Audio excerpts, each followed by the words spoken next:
Olá, pessoal, bem-vindos a mais um episódio do nosso PodMeb. E você deve estar aí se perguntando, né? Mais um episódio no mesmo mês? Como assim? Né? A gente sempre lança um episódio por mês, mas a gente não poderia deixar de fazer um episódio super especial no mês das mães e compartilhar com as mamães que estão aí nos assistindo tantas experiências, né? Uma palavra de encorajamento, uma palavra de esperança para você, mulher que está aí assistindo, que está nos ouvindo. Então, nós gravamos com muito carinho esse episódio especial do Dia das Mães. E para fazer um bate-papo aqui conosco, a gente convidou mulheres fortes, guerreiras, que têm vivido essa experiência tão difícil e tão desafiadora, mas ao mesmo tempo tão sublime, que é a maternidade. E nós queríamos apresentar para vocês as nossas convidadas de hoje. Vamos lá? A Poli. Pode se apresentar, Poli, Eu dizer sou. um oi para todo Oi, pessoal. mundo. Sou Poliana, mãe do Davi, de 7 meses. Davi nasceu de 7 meses, ficou 51 dias no CTI. Desafio aí. Isso aí, gente. Elas estão aí se apresentando e já falando um pouquinho da experiência delas, o que elas viveram aí de sobrenatural. Nossa outra convidada, nossa outra mamãe, a pastora Andréia. Oi, pessoal, boa noite. Eu sou a Andréia. Eu tenho 4 filhos. O Felipe, de 35, a Sara, de 34 e o Pedro, de 30. E o Fabiano, com o Senhor, com 42. Isso, muito bem. E a nossa convidada também, nossa querida Carol, Ana Carolina. Oi, boa noite. Eu sou Ana Carolina, aqui da Missão. Eu sou mãe da Giovana e do Pietro e eu venho de uma gestação de um milagre. Vou titular assim, eu venho de um milagre. Amém, isso aí, muito bem. Então sejam bem-vindas, mamães, mulheres guerreiras. Falar sobre maternidade, falar sobre o ser mãe não é fácil, né? Mas é algo assim extremamente valioso e, como eu disse no início, algo sublime, é um dom, né, que Deus dá, é um presente que Deus dá. A maternidade é um presente que Deus dá e nos desafia todos os dias a sermos cada vez melhores, né? Então eu queria assim que vocês falassem mais um pouquinho assim da experiência marcante que vocês tiveram na vida de vocês através da maternidade, de uma forma bem breve, né? Como a Polly comentou, mamãe do Davi que ficou ali internado na UTI porque nasceu de forma prematura, né, Polly? Isso, eu tive pré-eclâmpsia aos 7 meses. E eu fiquei internada do domingo para segunda, eu fiquei internada no hospital do dia 26 de setembro. E fiquei acompanhando todo o processo da minha gestação para ver se o Davi ainda estava alimentando, né, através da placenta, tudo certinho. E na quarta-feira foi detectado que ele já estava em pré-sofrimento. E quando isso aconteceu, eles me tiraram do quarto, sem me avisar nada, às 19 horas da noite. E isso que eu já tinha jantado. Foi uma coisa assim muito específica, porque o médico que pegou plantão às 19, ele falou que no plantão dele uma mãe não ia perder seu filho ali. E Deus usou esse médico para que pudesse fazer meu parto. E aí, mesmo eu estando jantado, tudo, que a gente sabe o risco da anestesia, Sim. e Deus ungiu a mão dele, o doutor Paulo e a doutora Virgínia. E meu parto era previsto para 20 minutos, durou 45. Davi estava agarrado na placenta e a placenta agarrada em mim. Tiveram que cortar meu útero em 2. Nossa. E aí o Davi nasceu com 1,215 kg. Foi direto para o CTI, eu só vi ele dentro do incubador, ele ficou uns 30 segundos na minha frente, já correram com ele. E eu só pude ver meu filho depois de 36 horas que ele tinha nascido. Nossa. Não deixava eu sair do quarto, porque minha pressão não baixava. E com 36 horas eu falei, eu quero ver meu filho agora. E a enfermeira do plantão da maternidade, ela, assim, ela acatou esse risco e falou, deixa essa mãe descer para o CTI. E eu consegui ver meu filho, já estava estubado, graças a Deus eu não vi ele entubado. Quando ele nasceu, ele ficou 24 horas entubado. E, para honra e glória do Senhor, ele já está com 7 meses, Amém. 6,4 kg, Glória a sem Deus. nenhuma sequela. Né? Uma criança que hoje tem um pulmão limpo, por mais que ele saiu com displasia pulmonar. Ele não toma nenhum remédio, só as vitaminas de uma criança Que normal, que bênção. tivesse nascido com 40 semanas também. Que bênção. E é uma fofura, viu, gente? Uma gracinha, o pequeno Davi. E assim, Polly, antes de, né, da gente passar para a próxima mamãe, durante esse período que você chegou no hospital, durante o parto, até Porque, assim, eu vejo que às vezes a gente chega no hospital, a gente não entende muito bem o que está acontecendo, né? Porque os médicos começam a examinar, começam a ver qual que Esconde é o muita problema, coisa. esconde muita coisa. Como que ficou seu coração, assim, durante essa etapa? Eu pergunto porque eu também passei por uma experiência difícil quando eu tive meu primeiro filho lá em 2016. E eu me lembro que eu me sentia tão tranquila. E às vezes eu fico pensando, gente, será que eu não devia estar tão tranquila assim? Será que eu devia ter lutado mais, batalhado mais, me preocupado mais? Então, como que estava seu coração durante esse processo, até você saber realmente que tinha uma coisa errada, assim? Então, quando eu internei, já com a pressão a 18/10, então já estava muito alta, eu vi que já não estava uma coisa muito fácil ali, né? Então, assim, meu ginecologista, como ele atende dentro do Hospital da Unimed de Betim, ele me dava feedback diariamente. Então, ele acompanhava os exames que eu estava sendo feita, os exames, os ultrassons, eu fazia 2 a 3 ultrassons por dia, para ver como é que estava o desenvolvimento do Davi. Mas não deixava. Então, assim, minha pressão começou a subir muito já por causa do nervosismo, da ansiedade, porque era meu primeiro filho. Então, a gente nunca sabia o que estava para acontecer, né? Então, foi muito difícil essa parte até o Davi nascer. E depois que o Davi nasceu, também foi muito difícil, porque uns primeiros dias ali, como diz, as 24 horas dele eram primordiais Sim. para decisão de se ele conseguiria sobreviver ou não. Mas Deus tinha uma promessa sobre ele. Eu acredito que Deus tem uma promessa muito grande sobre a Amém. vida do Davi. E foi uma força. Eu não sei explicar a força que eu tive para suportar tanto. Porque, para você ter ideia, a minha cesárea ela arrebentou. Eu não tive resguardo nenhum. Com 10 dias depois que eu ganhei alta, eu mesmo já estava dirigindo para o hospital, porque meu marido ele precisava resolver as coisas que eu não tinha condições nenhuma de resolver. Eu não tinha condições de cuidar da minha casa, eu não tinha condições de pagar as contas, eu não sabia mais o que estava acontecendo dentro da minha própria casa, porque eu vivia dentro do CTI, eu chegava às 7 da manhã e saía às 7 da noite. E aí minha cirurgia estourou, nossa, foi um momento muito difícil também. Dentro do CTI, eu tirando o leite para o meu filho e minha cirurgia minando sangue. E dentro do CTI, eles não queriam deixar eu ficar mais. Eu falei, gente, eu não saio daqui. Enquanto meu filho estiver aqui, eu vou ficar aqui também. E o Davi, na semana 33, ele parou de respirar no meu colo. Nossa. Eu fazendo canguru, que eles chamam de canguru, quando a mãe tem um toque direto com o neném. Ele parou de respirar, eu só sentia as enfermeiras tirando ele do meu lado e mandando eu sair do CTI. Eu falei, eu não saio do CTI enquanto meu filho não voltasse a respirar. Ele teve 5 paradas respiratórias na manhã Meu dessa Deus. semana 33. Eu não Nossa. esqueço disso. Foi o dia mais difícil do CTI. Foi o dia mais desafiador. Eu falo que aquele corredor da portaria até o CTI é como se eu tivesse 10 quilômetros ali. Eu tentava chegar e parece que nunca chegava, porque cada dia era uma notícia diferente. A gente nunca sabia a notícia do dia. Meu filho, com 1,9 kg, ele fez uma cirurgia de hérnia. Nossa. Ele ficou entubado 36 horas nessa cirurgia. E foi a noite que eu não dormi, porque eu não conseguia ficar.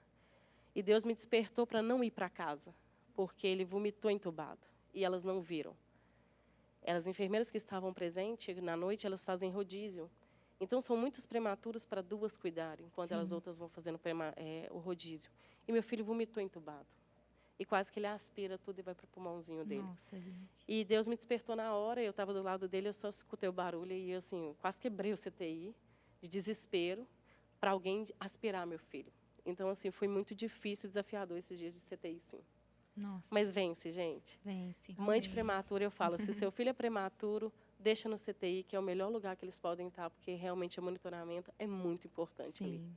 E é o cuidado que ele precisa naquele momento, É o né? Ter uma CTI. atenção ali focada 24 horas a cada um dos sinais vitais, ao crescimento, ao peso, tá alimentando, não tá. E eles têm hora para tudo. Tem o horário da alimentação, eles não atrasam 1 minuto. Se é 10 horas, é 10 horas. Igualzinho o Davi tomava leite 8, 11, 2 e 5. Eu tinha que chegar meia hora antes para conseguir tirar o leite. Eu conseguia tirar o leite para ele e eu tinha que chegar meia hora. Porque se eu chegasse atrasado, ele não tomava meu leite, ele tomava fórmula naquele momento. Então, realmente, é muito importante esses horários também. Sim, Eles não erram nada sim. ali. É muito legal. E é interessante que você falou algo que eu fico pensando, eu penso sempre sobre isso. Ser mãe é a gente negar a si mesmo todo o tempo, né? A todo momento. Você imagina, né, igual você comentou, eu estava ali com o meu filho, precisando amamentar, mas fisicamente você estava esgotada, psicologicamente cansada, fisicamente com dor, porque a sua cirurgia abriu, mas a gente sempre se doa mais, não importa a condição que a gente esteja para os nossos filhos, a gente está ali 100% para eles, né? Então, acho que esse cenário, ele meio que resume muito a maternidade, o quanto a gente se sacrifica, né, por uma criança, por um filho, e aí depois, né, a minha tia Andréia, a pastora Andréia, vai contar isso para nós, mas eu acho que mesmo depois que eles crescem e casam, talvez não sejam necessários mais tantos sacrifícios, mas a gente ainda se doa sempre que eles precisam, né? Sempre que a gente enxerga ali essa demanda, né? Então, vamos lá. Eu vou passar para a Carol, para a gente poder ficar no cenário dos pequenos e depois ir para os filhos adultos. Gente, olha só, eu cometi uma falha no início do nosso episódio. Eu pedi para as mamães se apresentarem, mas eu não deixei a minha querida amiga Júlia falar um oi para o pessoal, Julia, desculpa. Tranquilo, eu estou aqui ouvindo as experiências, né? E já absorvendo tudo, porque ainda não sou mãe, mas está no planejado, No processo, né? Isso aí. para ser. E eu só gostaria de desejar, né, boas-vindas para vocês que estão acompanhando o nosso episódio, as mamães que estão aqui compartilhando essa experiência maravilhosa. E nesse bate-papo que a gente teve antes de começar a gravar, eu vejo que esse episódio, pastora Débora, é para desmistificar. Sim. Aquela história assim que mãe é tudo igual. Sim. Ai, hoje gente, a gente muito vai, mentira. né, comprovar que mãe não é tudo igual. Cada uma tem a sua experiência, as suas expectativas. Sim, isso aí, muito bom. Então, vamos lá. Carol, conta para nós um pouquinho, assim, de forma resumida, o que foi essa gestação milagre que você comentou aí no início, né? A história da minha vida, do meu primeiro milagre, começa lá em 2012. Em 2012, eu tive inchaço nos pés. Aí eu sempre vinha para a igreja, eu sempre achava que era algum calçado, né, que deixava os meus pés inchados. Aí comecei a cortar. Aí eu fui cortando, já não tinha mais calçado. Aí um certo dia, depois de acho que uns 3 meses acordando com os pés inchados, eu acordei com os meus 2 olhos totalmente inchados, muito inchado mesmo. E eu fui no médico, eu lembro que foi lá na Unimed do Barreiro, eu fui e me passaram uns exames, pressão 24 horas, dá uma falha aqui, peraí. Pressão, exame, né, para saber da minha pressão e também do coração, para saber se estava tudo certo. E eu fiz os exames estavam todos bons. Só deu uma leve alteração na pressão, mas não era coisa tão grave assim. E aí eu continuei. Não achamos, não fui diagnosticada com nada, e eu fui para casa. Aí começou a desaparecer um pouco do inchaço. E esse inchaço depois ele foi aumentando, aí ficou nos pés, nas pernas e nos olhos. E eu não tinha dor em nada, eu não sentia dor. Só acordava cansada demais porque não conseguia olhar direito para as coisas. E o tempo foi passando, aí um certo dia o meu tio falou assim com a minha mãe: Sandra, traz a Carolina agora aqui no Semper, de Belo Horizonte. Aí eu sempre ia na Unimed. Eu fui para o Semper. Eu cheguei lá, o médico, na hora que me olhou, já falou assim: você vai ficar aqui internada. Aí eu já sou meio chorona, né? A bebezinha da mamãe, que eu sou filha única, então comecei a desesperar. Eu não vou ficar aqui, eu não vou ficar. Se eu vou ficar é só um dia, de hoje para amanhã, e esse de hoje para amanhã ficou 15 dias no hospital. Nossa. Fiquei internada, fiz vários exames todos os dias, e ninguém descobriu o que acontecia. Aí tinha uma doutora, ela chamava doutora Lúcia. Eu sei que ela estava para sair do hospital, ela começou a investigar o caso e levantou o caso de lúpus. E ela não terminou. Aí entrou em cena o doutor Renato, que é um médico excelente, um profissional assim, que eu até chamei para o meu casamento, ele não pôde vir porque estava em plantão. E eu comecei a fazer o tratamento. Aí, enfim, descobriram que era lúpus, e eu tive lúpus nos rins. Aí eu fiz o tratamento, que era pulsoterapia, fazia, acho que era uma vez no mês, eu tinha que ficar internada de um dia para o outro para tomar um remédio. E esse remédio me deixava toda inchada. E o médico e eu fiz 6 meses esse tratamento. Aí tomava os remédios, inchei muito, fiquei muito inchada porque eu estava tomando muito corticoide, né? Inchei muito e eu já estava no relacionamento com o Fabrício. E o médico já tinha alertado, ó, você vai ficar um pouco inchada, porque é por conta dos remédios, seu cabelo vai cair. Aí eu já desesperei, pronto, vou ficar careca. Aí, quando eu recebi alta, que eu fui embora para casa, eu estava com o rosto cheio de espinha, eu lembro até hoje, mas eu não posso chorar. Eu estava com o rosto cheio de espinha, com a cara inchada, e eu, graças a Deus, eu tenho muito cabelo, então eu não fiquei careca, eu fiquei com pouco cabelo, mas ainda com bastante cabelo. E o Fabrício chegou lá em casa e falou comigo assim, oi, amor. Falei, oi, nada, pode ir embora daqui agora. Eu não quero você aqui, eu não quero mais nada com você. E mandei ele embora. E a minha mãe assustada, né? Que isso, Carolina? E todo mundo que chegava lá em casa, eu botava para fora. E o Fabrício, desde sempre, junto comigo, ele falou, eu não vou embora, eu vou ficar aqui. E eu chorando de um lado do sofá e ele sentado na outra ponta, olhando para minha cara. Olhando assim, parado mesmo. E falou, eu não vou embora.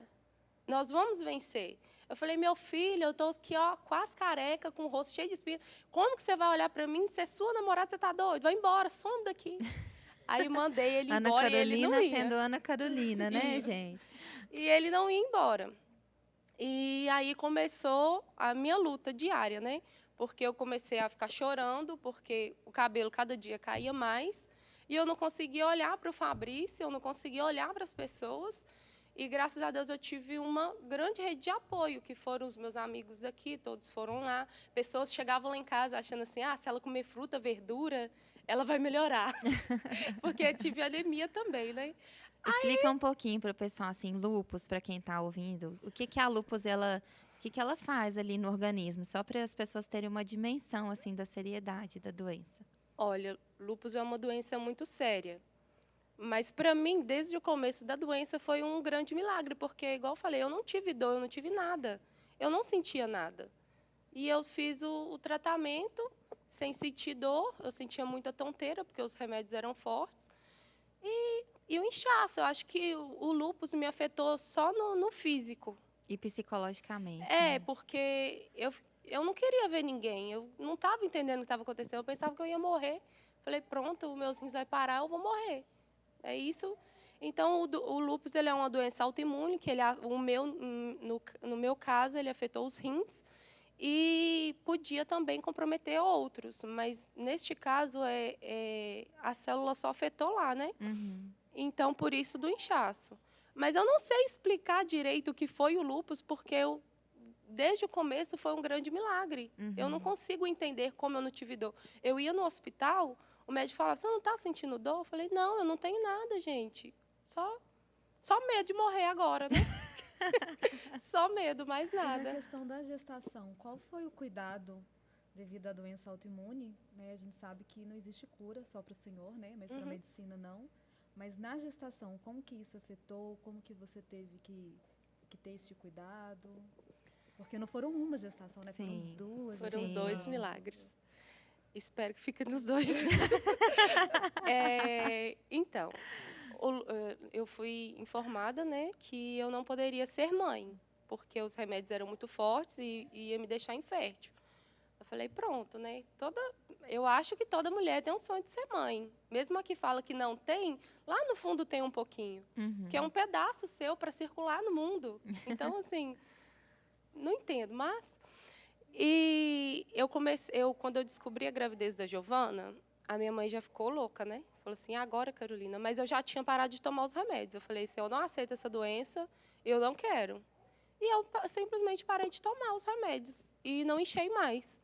Fui no médico, minha mãe foi junto, ela e o Fabrício entraram no consultório, e o médico de cara já falou, você tem algum problema? Eu falei assim, sim, lúpus. Ele falou, então a sua gravidez é de risco. Aí pronto, falei, pronto, venci uma morte, agora eu vou passar por outra. Aí eu também assustada, não entendia muito do assunto, e ele falou comigo que eu tinha que fazer um acompanhamento com o médico para fazer o parto de risco.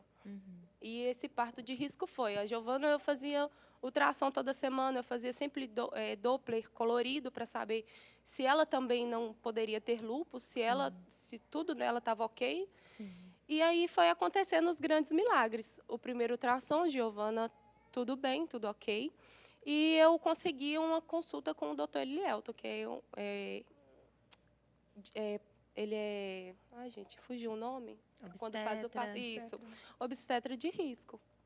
E eu encontrei ele e ele falou comigo, falou assim, olha, o que você tem? Eu falei assim, lúpus. Aí ele, então você não tem nada. E eu acredito que ele nem seja evangélico, eu converso com ele até hoje, mas não sei. Ele falou, então você não tem nada não, ué? É uma gravidez normal? Eu falei, se ele está falando isso, vamos ficar todo mundo tranquilo.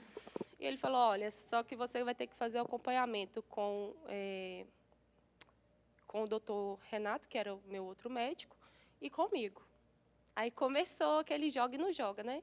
O doutor Elielton jogava para o doutor Renato, o doutor Renato não acreditava na gestação, que estava tudo bem, e me pedia sempre para me estar levando para ele os ultrassom. Eu levava, não tinha nada, nunca dava nada. E graças a Deus, a Giovana nasceu sem nada, foi um parto super tranquilo. Eu falo que quando eu cheguei no hospital para ganhar a Giovana, eu fui igual rica, né? Porque eu cheguei, já tinha uma enfermeira me esperando, porque o médico que me atendia fazia plantão lá. E eu já cheguei com a cadeira de roda. Falei, não vou na cadeira de roda, não, só uma gravidez, gente. E fui já direto para o parto. Eu optei por cesárea, porque eu tenho muito medo de sentir dor. E assim foi esse grande milagre da Giovana. Do Pietro, foi mais tranquilo, porque eu não fiz acompanhamento. Eu mandei para o doutor Renato, né, uma fotinha da Giovana, e tudo perfeito, tudo certo. Ninguém, assim, da maternidade até hoje, né? Aí eu só pulei um assunto.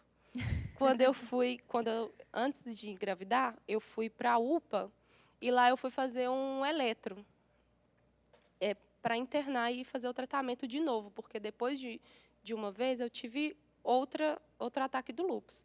Tive 2 ataques. Sim. Aí, uma mulher me colocou dentro do exame e falou comigo, falou assim, você é mãe? Eu falei, não. Ela falou assim, Dó, tão novinha, não pode ter filho. Olha só. Falou desse jeito, e eu já endoidei nela lá dentro, né? Eu falei Nossa. assim, você tá doida? Você não pode falar isso, não. Você nem sabe como eu tô, você não sabe o que tá passando na minha cabeça. Aí eu já mandei chamar minha mãe, aquele fuzuê todo, né? Nossa, imagina, Que a gente. Carol- Quem conhece a Ana Carolina, ela e a mãe dela juntas dentro de uma UPA. Aí ela me falou, aí começou o fuxico na família também, né? Da parte da minha avó. A Carolina não pode ter filhos, isso e aquilo. Aí quando eu engravidei, o pessoal começou a duvidar, né? E aí veio a Giovana para jogar a bênção na cara de todo mundo, que um dia falou que eu não poderia ser mãe.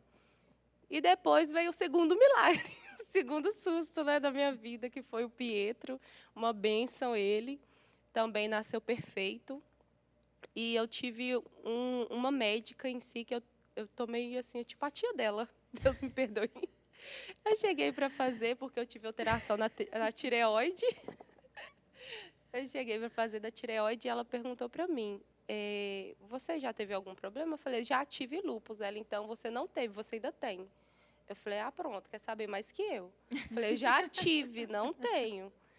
E aí ela falou, analisou e tal, falou assim, mas você tem? Eu falei, tenho. Essa é a minha segunda gestação. Aí ela, e o primeiro nasceu como? Eu falei, nasceu tudo bem, tudo certo. Aí já comecei a olhar com ela com outras caras, né? Aí ela, tá. Mas e esse, corre risco? Eu falei assim, não corre risco nenhum, não. Mas você continua tomando os remédios para lúpus? Não tomo nada. Aí ela, tá. E ficou olhando para minha cara. Aí eu falei, é só isso? E saí do consultório nervosa. O Fabrício, o que você tem? Eu falei, nunca mais eu volto nessa médica. A verdade, assim, é que o homem, o ser humano, ele é mestre em dar sentenças, né? Mas a gente serve a um Deus que é mestre também em pegar essas sentenças e fazer picadinho delas, né? Então, a gente não se baseia pelo que a gente vê, a gente se baseia pelo que a gente crê, né? E eu vejo que isso acontece muito, assim, a medicina, né? E a nossa fé em Deus, às vezes para o médico é algo, mas como assim? Mas você não está tomando, mas você não está se tratando, né? Então, eu fico muito feliz. É que Deus gosta de trabalhar no cenário improvável, né? Isso. Exatamente, é o Deus dos improváveis. Verdade. E o Fabrício teve grande parte nisso, né? Porque tudo que eu sentia, eu falava, nossa, será que é o lúpus? Dava uma dor de cabeça, nossa, será que é o lúpus? Ele até contou em uma pregação dele, ele me chamou e falou assim, você quer a cura? Se você não viver a cura, você não vai conseguir ser curada. Tudo que acontece na sua vida é o lúpus. Você não está sentindo nada, é o lúpus. Você foi curada, não foi? Vamos orar. Falei, vamos orar. E a partir daí, né, que eu comecei a acreditar mais. Eu falei assim, Deus, eu não aceito. Meu nome é Ana, eu quero ser como Ana. Ana acreditou, Ana confiou plenamente no Senhor. Então, eu quero confiar também. E até hoje sigo curada, não tenho diagnóstico de cura. Pretendo ir um dia, né? Vou me preparar para ir, vou pedir os exames, tudo. Mas eu não sinto nada. Então, independente do resultado que der lá, eu acredito na minha cura. Amém. Jesus já liberou isso sobre mim, eu não sinto nada, eu não tenho nada. Amém. Então, o que o médico falar para mim, eu descarto. O que Deus me deu, eu aceito. Amém. Glória a Deus. Muito bem. Então vamos para a nossa terceira mamãe. Está ali até respirando fundo. Queria que ela contasse um pouquinho da sua história sobre maternidade. Ela teve 4 experiências, né, gente? Foram 4 filhos. Tá vendo, Carol? Você tá aí desesperada por causa de 2? Tive 4 e não queria ter tido nenhum a menos. Aí, tá vendo? Fui Foi o número muito exato. feliz, sim. Então vamos lá. Meu sonho sempre foi, desde a adolescência eu pensava, aliás, desde a adolescência não, desde criança, porque eu casei adolescente. Casei com 17 anos, mas meu sonho sempre foi ser mãe. Sonhava mesmo, acordada, dormindo, eu tinha sonho de ser mãe. E eu me casei com 17 anos e meu planejamento foi, eu espero 1 ano e depois eu paro de tomar anticoncepcional e eu quero um filho. Quando eu parei, eu demorei 4 meses. Com 1 ano e 4 meses, estava lá, começando a realizar o meu sonho, grávida e feliz. E o meu filho nasceu, foi primeiro neto, primeiro filho, e foi assim, alegria na família quando ele nasceu. 7 anos depois, a gente teve uma surpresa. Ele era sonhador com ir para a escola, e quando ele foi para a escola, na primeira semana de aula, teve alguma coisa que o menino puxou, e quando virou ele, apareceu um carocinho na costela dele. E aí começou a batalha, até chegar ao diagnóstico de sarcoma de Ewing, que é um tumor ósseo, e vai parecer engraçado isso que eu vou falar, mas assim, diante do diagnóstico, diante do que estava acontecendo, a gente viveu um milagre. Não existe um tumor ósseo sem dor. E ele não tinha dor. Ele teve poucas vezes algumas crises de falar assim, eu estou com dor, estou com dor. A gente orava e aquilo passava. Sem contar que, quando aconteceu esse diagnóstico, Deus usou a pastora Ângela para nos convidar a ir na casa de alguém para orar. Na época, vocês já eram cristãos? Não A éramos. família toda? Quando falou em levar para ir para a casa de alguém para orar, a minha primeira pergunta foi, mas não é esse negócio de crente não, né? Aí ela, com muita sabedoria, não, a gente vai lá, eles fazem uma oração, e então vamos. E naquele ímpeto de buscar a cura, porque na verdade era isso que eu estava querendo, naquele ímpeto de buscar a cura, quando ela orou na casa dela, eu quietinha, no meu canto, aí quando ela falou alguma coisa que eu não lembro bem, mas no final ela falou assim, mas você quer aceitar Jesus? Aí eu até abaixei a cabeça, que eu falei, e não era, que era coisa de crente? Meu marido, mais do que depressa, eu quero. Olha eu falei, só. Pronto, meu Deus, agora... Agora tem um crente dentro de casa. Agora, aí ele foi, ajoelhou, recebeu oração, creu, e aí ela virou para mim e perguntou, e você? Eu olhei para ele e falei, bom, já que ele foi, eu também vou. Aí ajoelhei, e realmente, se nós não tivéssemos aceitado a Cristo naquele tempo, eu acho que nós não teríamos tido condição de passar por tudo que nós passamos.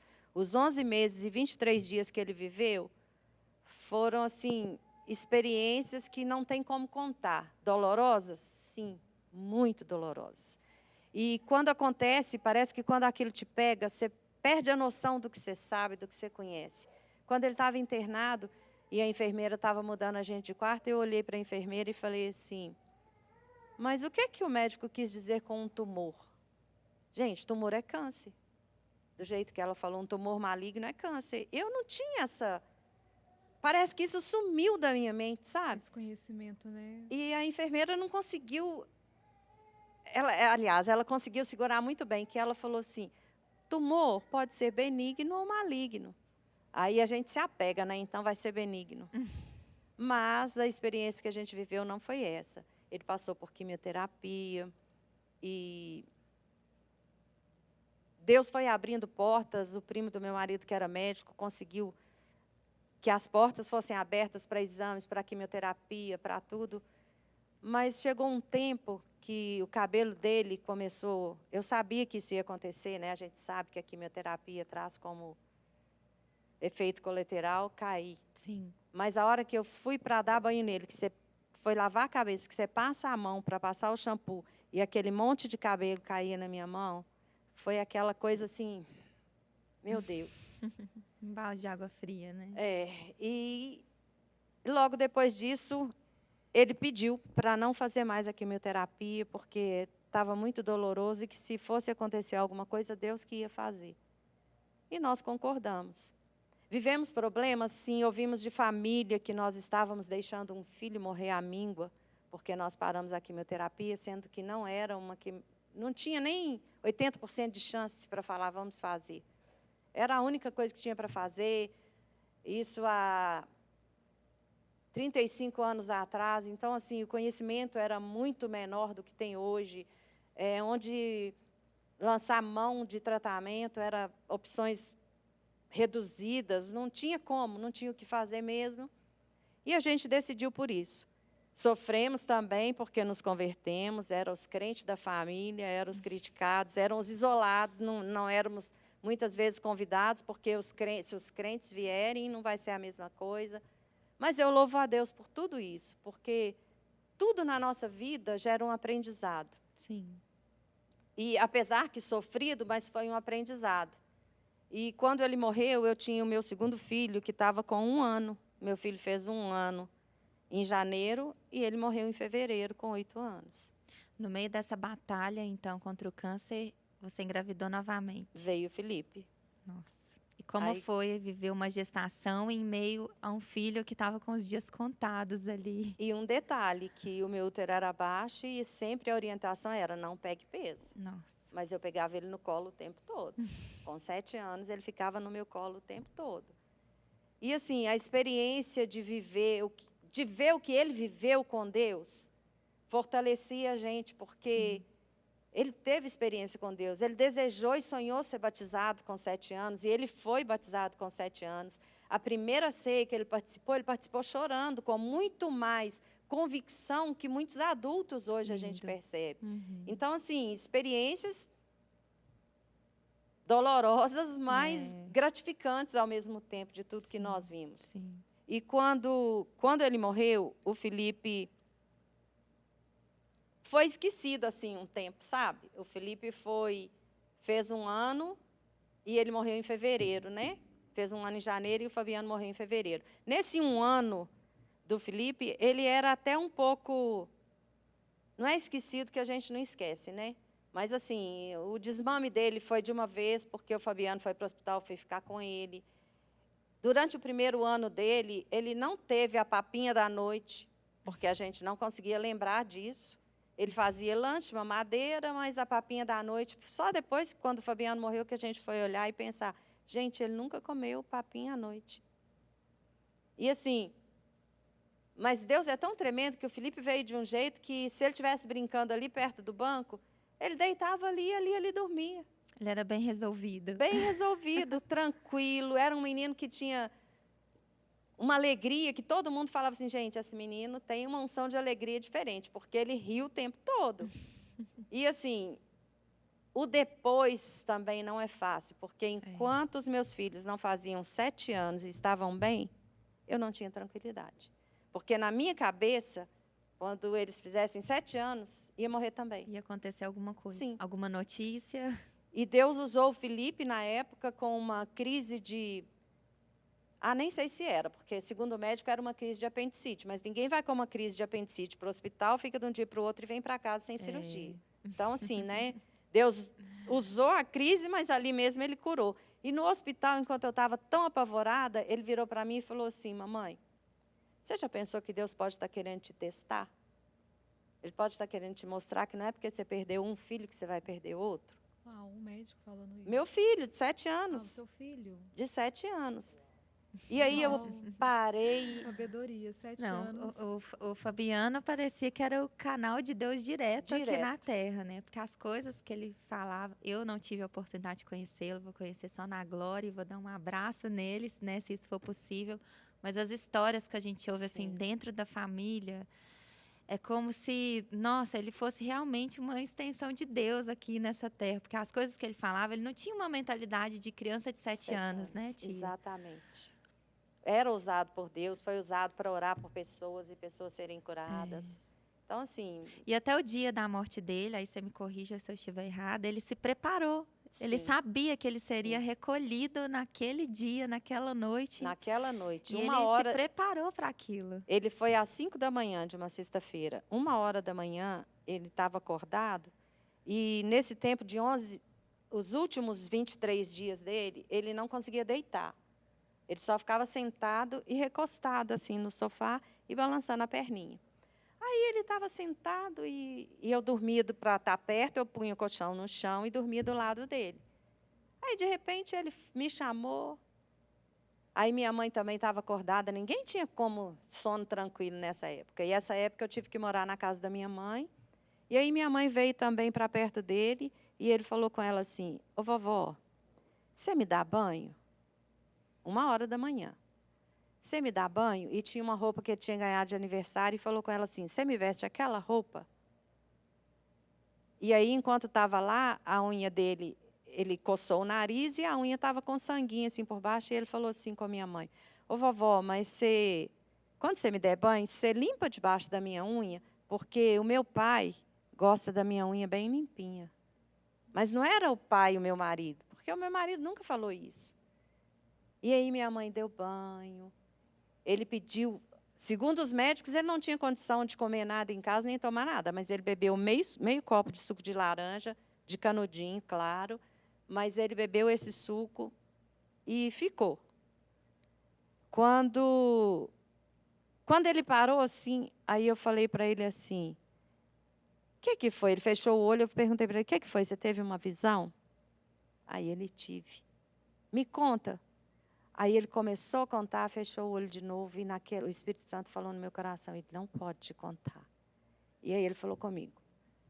Não falou comigo, e eu falei com ele: você não pode me contar, né? Ele: não. Aí naquela hora eu entendi. Deus realmente mostrou para ele, falou com ele que ele vai. E pouco tempo depois, né, poucas horas depois, eu deitada do lado dele, mas já apreensiva, aí eu escutei aquela respiração diferente, levantei, peguei ele no colo. A hora que eu peguei ele no colo, ele só olhou para mim, tentou falar alguma coisa, mas não saiu. E nessa hora o desespero, né? A gente é humano também, mesmo com toda a fé.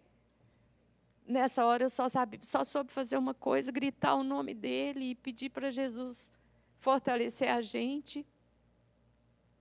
E ao mesmo tempo eu tive uma satisfação de conseguir fazer ele deitar no colchão onde eu estava deitada, que ele não deitava há 23 dias, e preocupada com meu marido, e preocupada como que ia ser com todo mundo, e mais preocupada com meu marido. Quando ele chegou, escutou que eu gritei, que ele chegou perto, que eu deitei ele no colchão, a única coisa que ele falou: o Senhor deu e o Senhor tomou.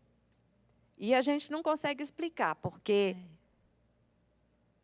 ou sabe, né? A gente consegue explicar muito bem, porque a gente sabe que nesses momentos a nossa força vem do Senhor. Se fosse só humano, Sim. a gente não conseguiria passar. É um momento que eu podia ter olhado para tudo e falado: Deus, eu pedi tanto para o Senhor curar, o Senhor não fez. Mas, pelo contrário, sabe? A gente olhava para Deus e falava assim: o Senhor tem um propósito. Sim.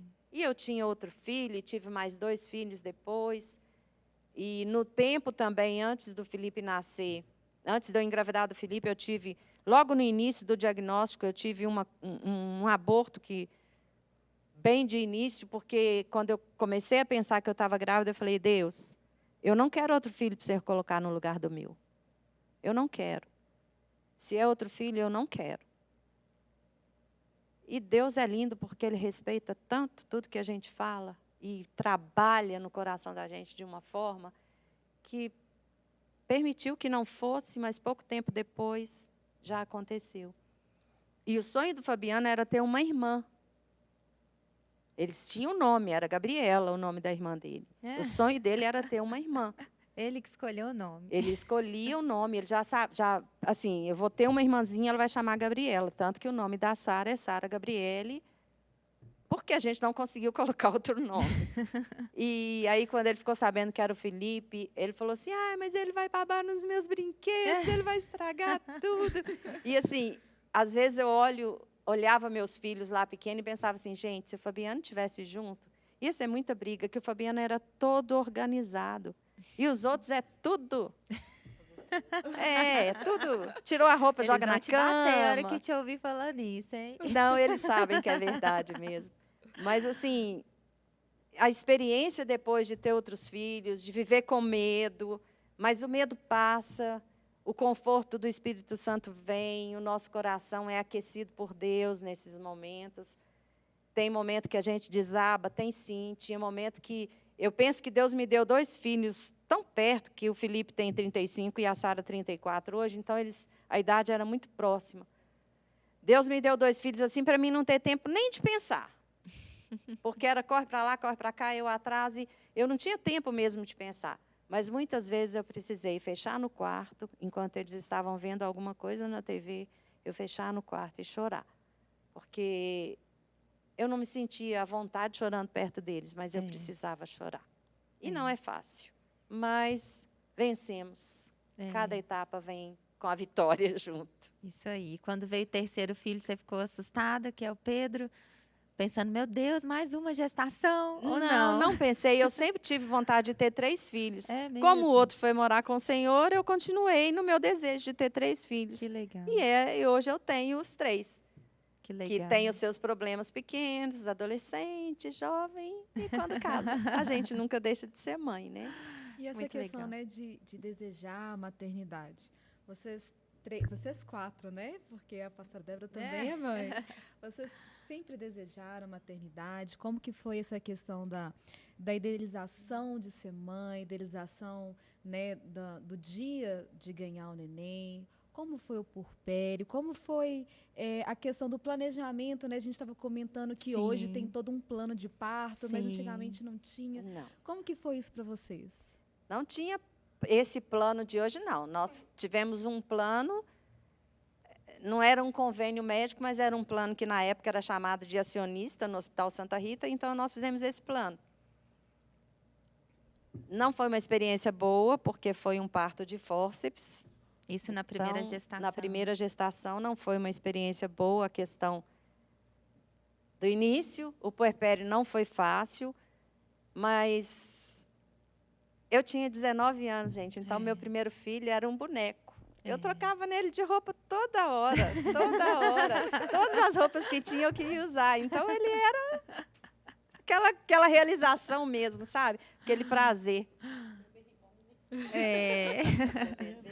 Assim, a gente está vendo gerações diferentes, né? E gravidez em tempos diferentes. Talvez a Polly e a Carol, numa época mais atual, que a gente fala muito sobre essa questão de planejar o parto, sonhar com o parto, igual estava comentando com as meninas, né? Quando eu engravidei pela primeira vez, meu sonho era ter aquele parto na banheira, o neném nascer dentro da água. Eu ficava vendo vídeos e vídeos e achando a coisa mais linda e estudando. E aconteceu assim, de uma forma completamente, mas é completamente mesmo diferente. Eu lá em trabalho de parto e a banheira lá longe, me dando tchau, só mandando lembranças para mim. Então, assim, a gente vê a época, né, da pastora Andréia, da minha tia Andréia, eu acho que a questão até da informação, era bem menos informação. Então, a questão da informação, a questão da idade, o fato de ser uma menina, né, casou ali aos 17 anos, engravidou aos ganhou o primeiro filho aos 19. Né? Com 19 anos, eu ainda não estava nem casada. Carol já estava? Não. Júlia já estava? A gente estava nem casada e ela já tendo o primeiro filho. Então, são muitos fatores que interferem. E o objetivo, gente, não é a gente dizer o que é certo e o que é errado. Né? Não é errado você sonhar com cada segundo do seu parto, você planejar, você ter... Não. Né? Não é dizer o que é certo ou errado. É apenas mostrar que, né, como a Júlia falou no início, cada mãe é de um jeito, cada mulher é de um jeito, e as experiências também vão ser diferentes. Às vezes você está planejando, sonhando com algo assim, e vai ser completamente diferente, como que aconteceu comigo. Ou talvez você vai ter uma experiência igual a da Carol, que pode chegar para o médico e falar: olha, eu quero uma cesárea porque eu não quero sentir o mínimo de dor. Né? Ou, né, minha tia André, que ali já foi induzida ao parto normal, que passou por uma situação, né, tão difícil. Não que todo parto normal seja difícil. E aí eu vou deixar a Polly falar como foi a experiência dela. Eu sempre quis cesárea. Também eu sou do tipo, não quero sentir dor. E você teve a oportunidade de escolher, de optar. Claro, pela sua Não, situação eu não tive também. opção também de É. optar, porque eu não tive nem condições de fazer o plano de parto, que hoje tem um plano de parto, que as mulheres hoje podem escolher, Sim. escolher até música para o neném É nascer, verdade. todo aquele planejamento. Eu não tive esse direito, né? O meu parto foi instantâneo, né? Como meu filho começou a ter sofrimento, foi uma cesárea de urgência, mas eu queria cesárea de qualquer forma. Mas eu não imaginava que a cesárea seria tão difícil. É. Eu tive o retorno da minha anestesia, foi terrível. Quicava na maca, Nossa. voltando. Meu marido Tremendo. subiu em cima de mim para me segurar de tanto que eu quicava. E coçava, pinicava o rosto inteiro. Nossa. Tanto é que eu feri várias partes do meu rosto voltando da anestesia. Então, foi uma experiência horrorosa. Né? Então, assim, Deus também me deu Davi, eu não posso ter mais filhos. Porque, não porque, assim, eu poderia. Mas se eu tivesse outro filho, a minha pré-eclâmpsia poderia ser mais grave, ele poderia nascer mais prematuro. Então, eu já sou muito grata por um milagre chamado Davi, né? Então, assim, eu não posso ter mais filhos, mas assim, foi um momento muito difícil, porque eu não pude escolher. Tanto é que quando o meu filho nasceu, o quartinho dele não estava... Estava um terço montado, Oh, meu Deus. não tinha nenhuma roupinha direito, os negócios não estavam tudo pronto, não tinha nenhum berço montado, não tinha nada praticamente, porque a gente não esperava, tipo assim, a gente não programa um parto prematuro nunca, a gente programa nascer de 9 meses, Sim. tá com aquele barrigão, poder fazer as fotos. Uhum. Tanto é que eu programei minhas fotos para a última semana de setembro. A última semana de setembro, meu filho já tinha nascido. Eu não tive direito também de fazer as minhas fotos.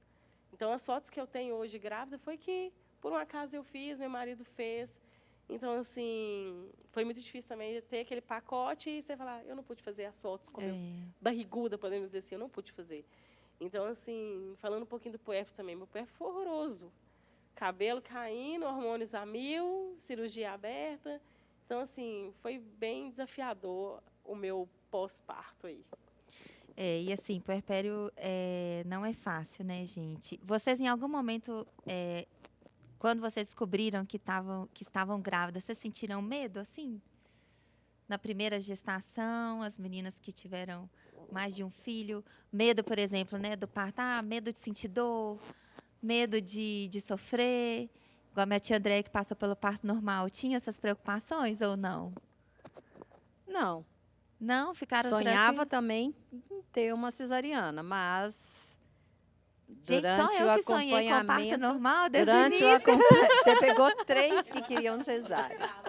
Não, e na minha segunda gestação, o dia que eu entrei lá na sala do médico, o médico falou, olha, se você já fez uma primeira cesárea, mas se você quiser tentar o parto normal, não é proibido, porque eu já tinha dado uma diferença ali de 3 anos, então o útero já estava bem cicatrizado. Então, ele até que me deu essa opção, e antes mesmo que eu cogitasse, meu marido, você nem fala essa palavra aqui dentro do consultório, está proibida essa palavra, né? Porque acabou que eu fiquei mais de 30 horas em um parto induzido, cheguei até 9 centímetros de dilatação.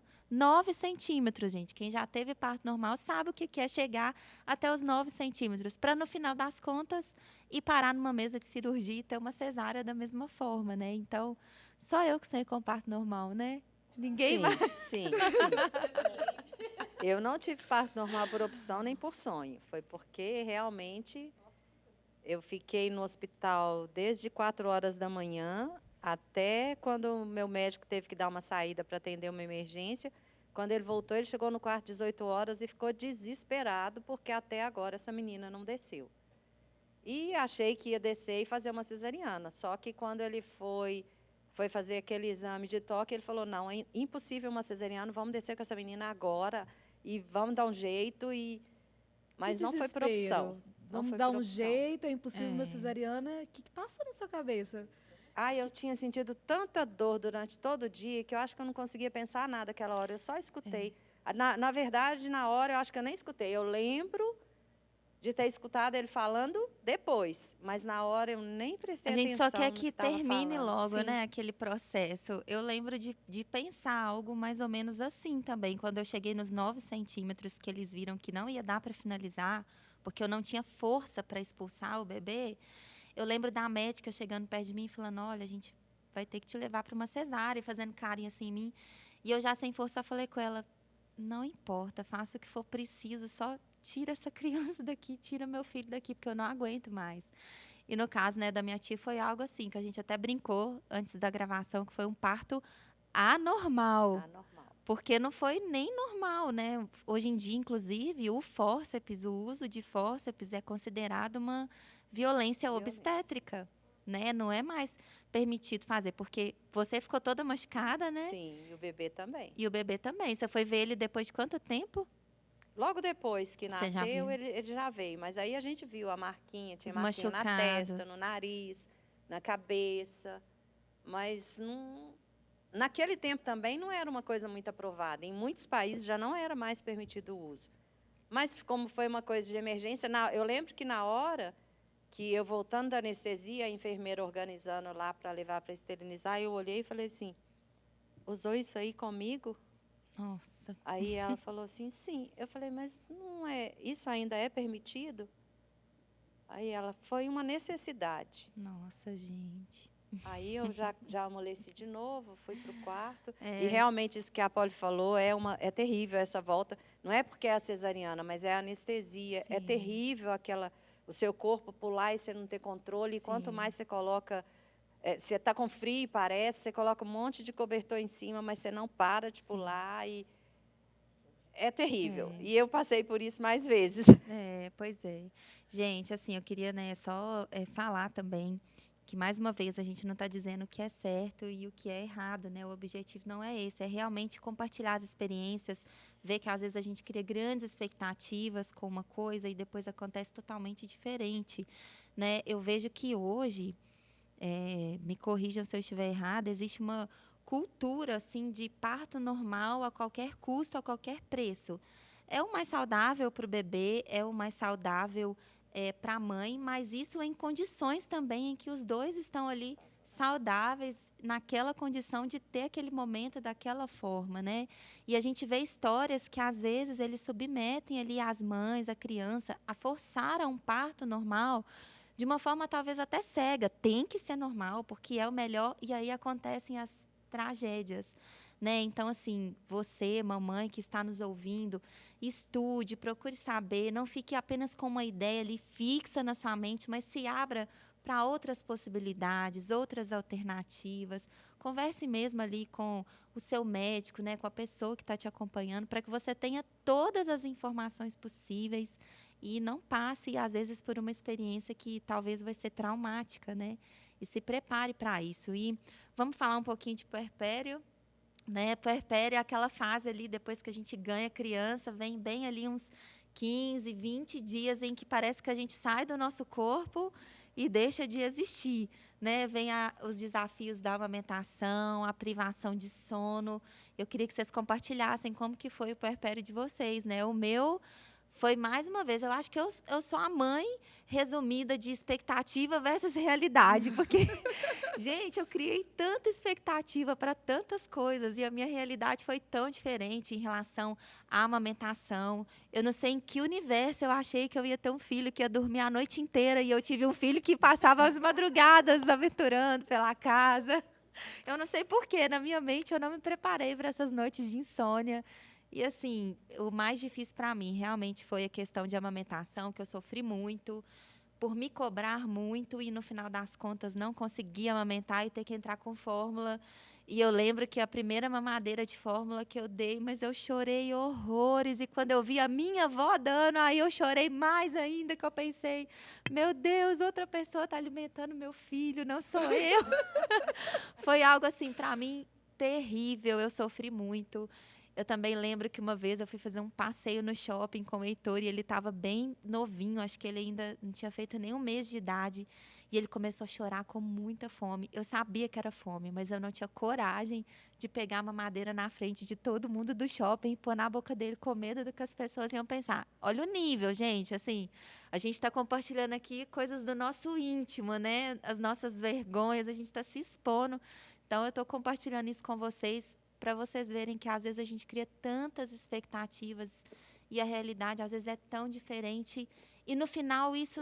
Hoje, quando eu paro para pensar, eu vejo que isso não foi o mais importante, se o meu filho mamou no meu peito ou se ele mamou de fórmula. O importante é que eu pude suprir aquela necessidade que ele tinha de se alimentar, independente da forma, da via que aconteceu.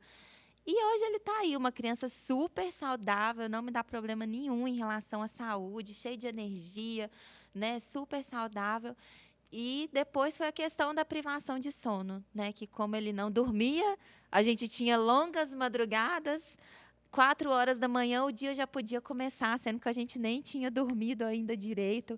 E teve momentos que isso me deixou meio louca assim da cabeça. Realmente, não se fala muito disso, da privação de sono.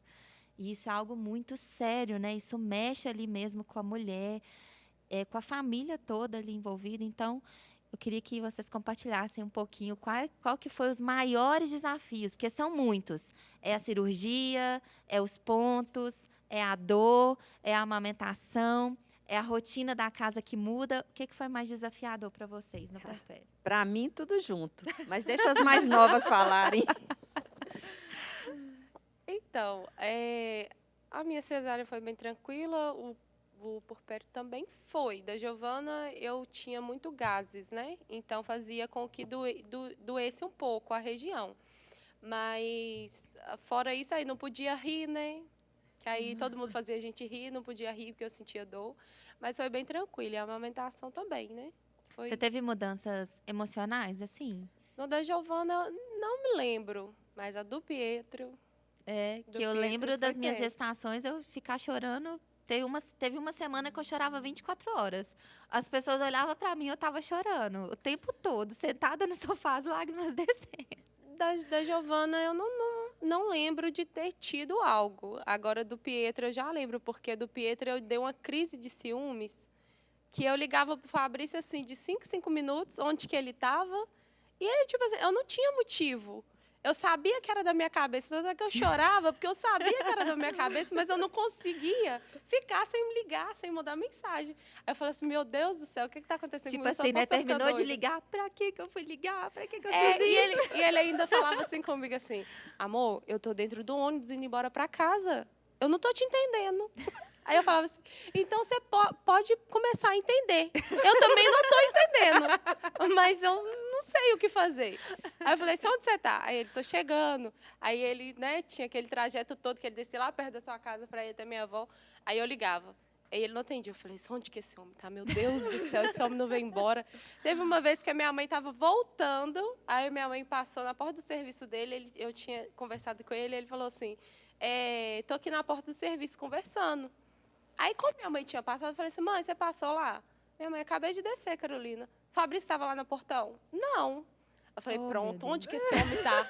Aí eu ligava para ele, amor, estou dentro do ônibus. Ou então ele tinha que ir no supermercado, né, para levar alguma coisa. Nossa. Eu falei assim, eu estou no supermercado, gente, eu não estou te entendendo, não. Então, que na você verdade, tá quem sofreu no puerpério não foi você, foi Foi seu ele. marido, né? Foi ele. Depois a gente pergunta para ele aí como foi o puerpério dos seus filhos, da sua porque esposa. para ele foi tenso. Para ele foi complicado um pouquinho. E você, Polly? O meu puerpério foi dentro do CTI, né? É verdade. Então, assim, o mais difícil do meu puerpério foi que minha cirurgia estourou, né? E eu não conseguia cuidar de nada da casa, então eu me sentia, assim, uma mulher horrível, porque eu não conseguia cuidar direito do meu marido, eu não conseguia cuidar da minha casa, eu só vivia no CTI. E eu tinha a dor ainda de tirar o leite do meu filho, e no CTI não pode usar aquelas bombinhas de extrair o leite. Então, era na mão. Às vezes, eu não conseguia, eu precisava de ajuda das técnicas de enfermagem ou próximo da enfermeira para ajudar a apertar o peito para tirar o leite. Porque cada dia era mudança, né? Tipo assim, começou com 1 ml, depois foi para tanto, até chegar a 50 ml por mamada. E assim, eu não podia tirar dos 2 peitos, eu tinha que tirar de um até esgotar, para que a gordura daquele leite chegasse até o Davi.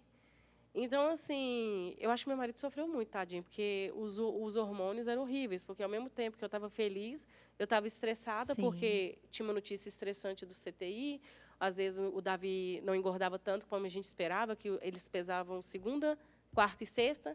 Então, tipo assim, tinha uma metinha para bater. Então, assim, se não batia, aí tinha que começar a picar o menino todo de novo para entender o porquê que ele não cresceu, não desenvolveu, não engordou. Então, assim, meu porpério, minha mãe até brincava, falava assim, minha filha, você tem que fazer o... É que fala que a gente depois... Quando a gente ganha o neném, como é que fala, gente? Resguardo. Resguardo. Eu falo, mãe, eu vou fazer meu resguardo quando meu filho chegar em casa. E meu filho chegou em casa depois de 53 dias. E você brincou aí e falou assim sobre as privações de sono. Meu filho foi embora com 53 dias do hospital. Meu filho, no primeiro mês, ele acordava de hora em hora. Porque o meu leite, ele não dava conta de mamar o tanto que ele precisava para ficar alimentado, porque ele estava aprendendo a mamar. Sim. Porque no CTI, ele era alimentado por sonda. Ele começou a mamar mesmo sugando nos últimos 5, 6 dias. Nossa. Então, depois disso, ele já ganhou alta, porque só faltava ele aprender a mamar. Então, ele aprendeu a mamar e ganhou alta, porque o resto não precisava mais ficar. E ele não conseguia mamar. Eu fiquei igual um zumbi em casa, eu não dormia. Eu dormia no sofá sentada com o menino agarrado no peito. E é legal falar sobre isso, porque a gente às vezes acha que a amamentação é algo... Um mar de rosa. Um mar de rosa que a dona aqui, expectativa versus realidade, sonhava com aquele bebezinho lindo, mamando, e era ele mamando e eu chorando. Senhor, me ajuda, que horas que vai terminar? Mas o que eu ia dizer, na verdade, é que é algo instintivo, que você vai colocar a criança, ela vai encostar no seu peito e a amamentação já vai acontecer. E não é, né, Poli? Não. Igual imagina o Davi, né? Ele teve que aprender a mamar do CTI. Exercitar a mandíbula, Isso. aprender a pega, ter força para conseguir sugar. E você ali também, a gente fica meio sem saber o que fazer. O que fazer, por exemplo, como ele tinha horário para mamar, tinha a mamada dele, que era 50 ml. Ele mamava 20 na sonda, deixava ele com fome até a próxima mamada, para que ele tivesse vontade para pegar no peito. Aí dava 2 sugadinhas, parava. Dava mais 2 sugadinhas, parava. E aí isso não podia. A fonoaudióloga tem uma menina específica para ajudar a amamentação dentro do CTI. E ela falava, não, ele precisa ter uma constância na sugação, na sucção. Então, assim, foram 7 dias, 4 vezes por dia, ele tentando mamar no peito. Nos últimos 2 dias, que ele mamou todas as mamadas durante o dia no peito, ia chuquinha à noite. E foi por isso que ele, assim, abaixo da misericórdia e da graça de Deus, foi aí que ele conseguiu sair do CTI. Porque, senão, eu vi neném lá com 120 dias dentro do CTI preso porque não conseguiam mamar. Nossa. E não liberam. Não liberam por isso? nada, enquanto não aprende a mamar ou chuquinha ou peito. Eles dão o direito até do neném escolher, chuquinha ou peito. Mas, se não aprender a mamar, não sai. Tem Simples que assim. saber se alimentar, né? Senão, Tem como que é que vai aprender ficar sozinho a fora alimentar. daquele ambiente? É, porque até então era sonda. Ele era induzido a alimentar, via direto para o estômagozinho e pronto, Sim. acabou. Mas para sair, Sim. em casa não tem. Eu vou compartilhar com vocês a minha experiência de puerpério, mas como profissional da beleza, que, gente, minhas clientes, quando ganham neném, elas não sabem o que quer fazer no cabelo. Por isso que eu até perguntei para vocês da questão da mudança do corpo, né, questão de queda de cabelo, porque na minha última cliente ganhou neném, marcou comigo assim, na segunda o atendimento no sábado. Entre a segunda e a sexta-feira foi, vou fazer teste de mecha, desistir, gosto do meu cabelo assim, quero alisar, vou deixar cacheado, quero cortar. Tem como você vir hoje que eu quero cortar hoje? Mas calma, hoje é quinta, sábado tá marcado. Não, mas eu quero cortar hoje. Então, essa é a minha experiência como profissional da beleza, com uma mãe que está vivendo o puerpério, eu vejo que mexe muito a questão da autoestima, Sim, cabelo, o sim, desejo, assim, antes mesmo até de ganhar o neném, aquela preocupação, eu vou voltar ao corpo, eu não vou, sim. essa pressão, nossa, mas a minha amiga ganhou e com um mês não tinha mais barriga nenhuma e eu tô aqui com essa barriga. Não, tem histórias, com uma semana já estava usando calça jeans, né? Eu ouvia muito isso. Fulano com neném com uma semana tá usando calça jeans. E às vezes a mãe precisa ali de usar um vestido largão, uma roupa mais larga, porque, né, o corpo ainda... Eu lembro de uma amiga falando com a minha cunhada, nossa, mas você na apresentação do Samuel já estava toda linda com o macacão. Eu falei assim, mas é porque você não viu as coisas que estavam por dentro do macacão, segurando tudo. A quantidade que de cintas, precisava. de faixas, de panos. É verdade, gente. É verdade. Eu acho que essa necessidade da mudança, ao meu ver, a gente quer aquela mudança porque parece que se a gente mudar alguma coisa no exterior, vai mudar tudo que você está vivendo. Só que não vai, existe o tempo. Enquanto não passar o tempo, não vai mudar. Os primeiros dias vai acordar mesmo, vai te privar de sono, vai ter toda a dificuldade. Mas na cabeça da mulher, principalmente mulheres que nós já estamos acostumados a passar por mudanças durante todo mês. Todo mês a gente tem uma mudança. Verdade. E aí você quer aquela... E na época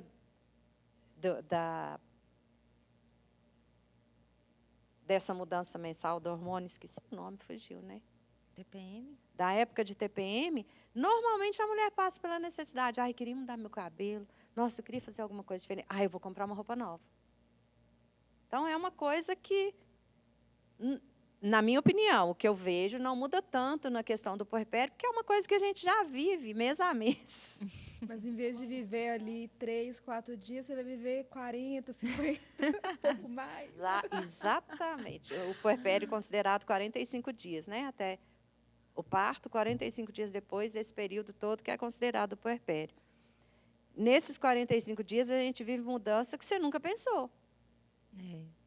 Você está acostumada com uma mudança todo mês, mas nesses 45 dias é muita mudança, porque não é só com você.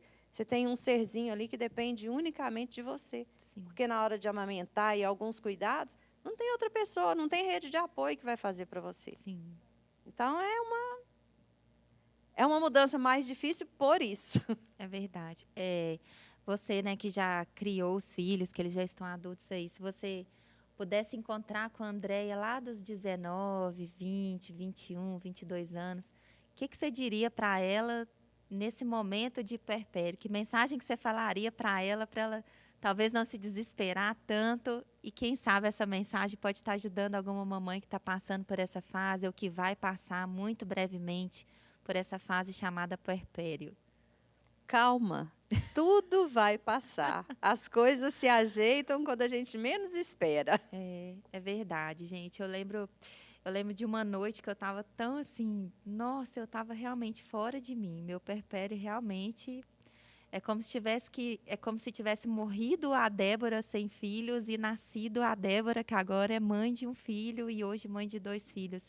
Mas eu lembro de um dia que eu sentei na cama e eu fiquei falando assim para mim mesma: meu Deus, o que eu fiz da minha vida? O que eu fui arrumar? Para que eu fui inventar isso? Por que eu fui inventar de gravidade, ter um filho? E hoje eu olho para trás e vejo que eu sou uma pessoa melhor por causa deles, porque todo dia eu sou desafiada a ser melhor por causa deles, né? Então, realmente é algo assim muito sobrenatural. E a gente queria passar um videozinho que fala um pouquinho sobre essa fase de puerpério e também sobre rede de apoio, que foi algo que a gente comentou aqui. Pode soltar aí o vídeo.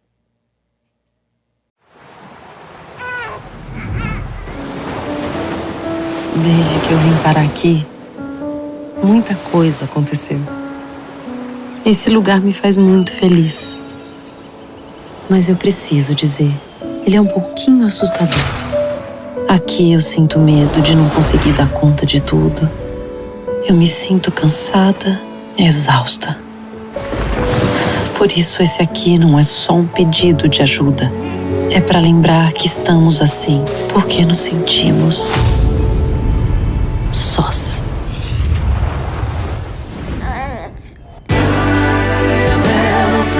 Quem ama também precisa de amor.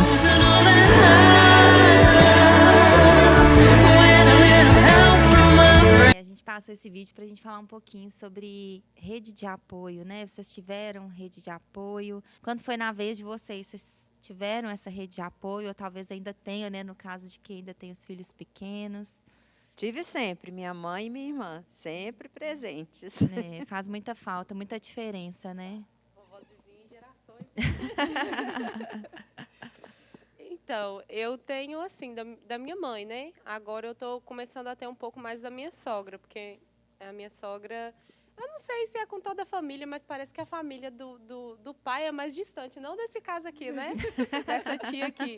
Mas é um pouco mais afastado. A minha sogra não era muito de frequentar, ela ligava mais, sabe? E, assim, da minha mãe, que a minha mãe me ajuda muito. A minha mãe me ajuda muito pegando os meninos, mas os meninos não dormem. Então, o que eu sinto falta é de um tempo com o marido, né? Que ele Sim. também necessita. E ele também já cobrou isso de mim. Só que eu sou uma mãe, assim, que eu quero estar perto. Então, eu acho que quem tem que abrir mão sou eu. Não... Eu, no caso ali, alguém tem que me socorrer e falar assim, some daqui, deixa esses meninos, sabe? Então, assim, a minha mãe, quando eu vou para lá, é igual eu falei aqui antes, acho que foi antes de entrar, né? Eu falei que quando eu chego da minha mãe, eu não lembro que eu tenho filho, que pede água, pede sua avó. Põe as pede pernas isso, pede sua para avó. cima e aproveita e Eu descansa. durmo quando preciso, quando eu estou passando mal, eu vou lá para casa dela. Quando eu estou passando mal, ela liga, quando está todo mundo trabalhando, né? Tem alguns amigos que vêm me ajudar. Não sempre, mas a maioria das vezes. Então, assim, no começo era muito só eu, o Fabrício e a Giovana. Aí eu tô tendo uma rede mais agora, assim, com o Pietro, né? Que eu Sim. precisei mais. Sim. Que o Pietro teve as noites dele Difíceis, né? de muita luta, mas a gente conseguiu vencer, né? A gente, como rede de apoio, né, que eu sou uma super tia, uma super madrinha, é muito legal você ver alguém, no meu caso, né, tem o meu sangue, então os meus afilhados não têm o meu sangue, mas fazem parte de mim, ver aquela coisinha crescendo. Né? Eu até comentei assim, acho que não sei se foi vocês, foi com a Alina, falei assim, você quer se sentir velha? Falei, Brendinha, janeiro faz 15 anos. E eu lembro da gente aqui ensaiando, né, dança, e eu estava ali como rede de apoio. Né? Pega o carrinho, vem com a criança para a igreja, ensaia. Mas o quê? Para poder ajudar a mãe, que está com um momento, né, que Sim. precisa trabalhar, ou então precisava ir no médico, resolver alguma coisa de casa. E ser rede de apoio e ver aquela criança crescer é extraordinário. Sim. Cansa demais. Né? Que tem dia que eles estão agitados. Mas é muito bom você ver cada conquista dessa criança. Sim. E o amor, que o amor da criança é genuíno, né? Então Sim. você vê que é muito verdadeiro aquilo que eles sentem por você. Sim. É sem maldade, sem segundas intenções, Sim. né? Realmente. O de tia, quando cansa, devolve para a mãe, né? É verdade. Se a Esse é Cana- o amor de tia. Não, ela comentou, para a rede de apoio, às vezes cansa. Se a rede de apoio cansa, imagina Imagina a ali, né? mãe. A mãe e o pai. Mas é uma bênção, né, gente? Eu achei legal a Carol falando que ela sentiu essa necessidade de ter um tempo para ela e para o marido. Isso também é muito importante, né? Queria que minha tia falasse um pouquinho sobre isso. Ela que já viveu uma fase mais avançada do que nós. Eu vejo que, às vezes, as mães, elas vivem para os filhos e esquecem do casamento, né? Então, a gente precisa ter esse cuidado, porque os filhos, eles vão criar asas e voar. E quem vai ficar ali do seu lado é o seu marido, né? Ou não. É. Ou não. Então, assim, eu vejo que é importante também a gente falar um pouquinho sobre isso. E não no sentido da mãe que está nos ouvindo hoje se sentir culpada por ela. Ah, você não está tendo tempo para o seu marido. Mas eu vejo que, às vezes, as mulheres, elas não conseguem. Elas sabem que é necessário ter aquele tempo, mas elas não conseguem se desapegar, talvez. Elas não conseguem... Ai, fica aqui porque agora é o tempo meu e do papai. Vou te deixar lá na casa da titia porque eu e o papai, nós vamos sair. E elas acabam se sentindo até culpadas. Tá lá no jantar com o marido, no passeio com o marido, mas sofrendo porque deixou o filho com alguém, na casa de alguém. Então, assim, tem que existir um equilíbrio, né? A gente não é menos mãe porque a gente decidiu dedicar um tempo ali para o nosso casamento. Isso não nos torna menos mãe, Porque a verdade é que um casamento saudável é um exemplo que você está dando para o seu filho, para ele um dia Exatamente. construir uma família também. E aí, você vai fazer os comentários e os conselhos e a sua experiência, mas eu vou até finalizar a minha fala com uma frase que eu ouvi. Nasce uma mãe, nasce uma culpa. Até que ponto a gente tem que deixar isso dominar, assim, o nosso coração, nós mamães, né? Essa culpa que parece que a gente carrega o tempo todo. Ai, tô deixando meu filho. Ai, tô vivendo essa experiência maravilhosa, mas o meu filho tinha que estar aqui também. Ele também tinha que estar aproveitando. Eu tô comendo algo tão gostoso, mas eu tô triste porque eu queria que meu filho estivesse comendo esse algo gostoso também. Até que ponto a gente tem que ficar carregando essa culpa e deixando essa culpa dominar, assim, o nosso coração? Pensa. Você vai sentir culpa porque você está comendo e seu filho não está comendo. Lá na frente, ele vai ser um jovem que ele vai sair com a namorada, vai comer coisas que você não vai estar comendo. E com certeza, ele não vai estar lembrando. Será que a minha mãe está comendo?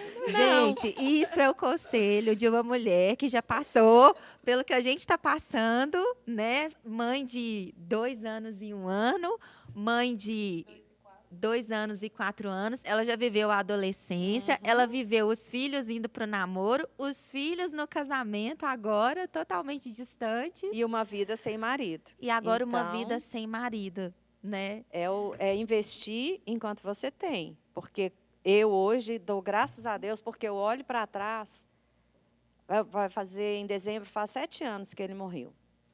E nesse tempo todo, durante o tempo que ele ficou doente, eu me dediquei ao máximo para estar com ele. A melhor coisa é você olhar para trás e falar assim, eu não deixei de fazer nada do que eu precisava ter feito. Isso é o melhor. Então, você precisa ter o tempo com ele, sim. Por quê? Outra coisa, você tem os filhos pequenos, vive cada fase do seu filho. Porque Eu vai vivi, passar, né? e eu vivi de uma forma assim, na igreja. Então, se era criança, eu estava lá ajudando no departamento infantil. Era junior, fui ajudar nos juniores. Era adolescente, fui trabalhar com os adolescentes. Fui trabalhar com os jovens. Então, Mas assim, é porque vivi... você queria estar por perto, tipo, vigiando? Não, porque eu gostava de estar presente, eu queria entender cada fase deles, Sim. e eu queria estar presente junto, até porque, mamãe, meu amiguinho e tal, pode ir? Pode. Domingo na minha casa sempre tinha um da igreja que passava o domingo, aí servia as mesmas roupas, usava a roupa deles, ia para a igreja, voltava, sempre tinha um, porque o importante é você viver cada fase e saber que você precisa ter uma fase com o seu marido, tempo com o marido.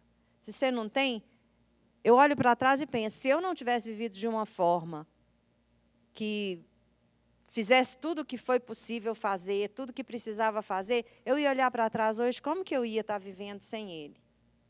Como que eu ia viver, olhar para trás e ter remorso de pensar assim, nossa, aquele dia ele queria sair e eu falei que não ia porque um dos meninos estava com uma febre, alguma coisa. Como que eu ia estar hoje? Não. Minha rede de apoio era minha mãe. Quem eu mais confiava de deixar meus filhos era minha mãe. Mesmo com febre, pode ficar na vovó, a vovó cuida. Não tinha problema.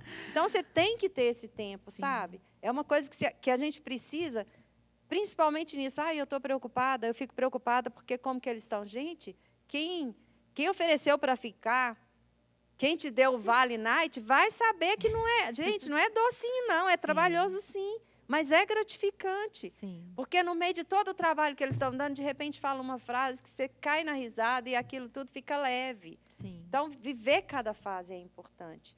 Viver o tempo com o marido é importante e necessário. Sim. Né? Viver a fase com os filhos, essa coisa do ninho vazio. Aí eu fico pensando, que eu fico assim, gente, o que é esse ninho vazio? Eu sinto falta, sim, de pensar nos meus filhos, mas... Esse ninho vazio que todo mundo fala, talvez pode ser que eu vá viver agora, porque com a minha filha indo embora, a gente tem o costume de se ver todos os dias. Sim. Então, talvez isso pode acontecer, não sei. Mas eu acho que quando você vive cada fase com seu filho, você sabe que tem a fase do casamento. E você quer ver eles lá no casamento, colocando em prática tudo que eles viram acontecer na sua casa. Tudo que eles viram que acontecia entre você e seu marido, fazer o casamento dar certo, fazer o marido feliz, o marido preocupar em fazer a esposa feliz, sabe? Coisa que, às vezes, eu fico observando que até acho que nós estamos precisando ensinar mais para os nossos jovens a respeito disso. Mas eles precisam entender isso, cada fase. Os pais têm que entender que tudo na vida quando ele tem o filho, quando o filho nasce, o primeiro, tudo vai ser fase, tudo vai passar. E se muitos casais, a gente não escandaliza quando vê um casal aí de 25 anos se separando? Sim. Sim. Por que se separa? Porque não criou tempo, não tem afinidade os dois. Eles não aprenderam a se sentir felizes um com o outro só, O sem ter objetivo filho por perto. comum se tornou criar os filhos. Exatamente. Os filhos foram criados, não Terminou Não sobrou o nada. objetivo. o objetivo. Isso Não é muito sobrou sério, nada. gente. Então, a gente vê casamentos se desfazendo por isso. É necessário o tempo, sim. É lindo ser mãe. A maternidade, assim, é algo inexplicável. Mas o casamento também é. Sim.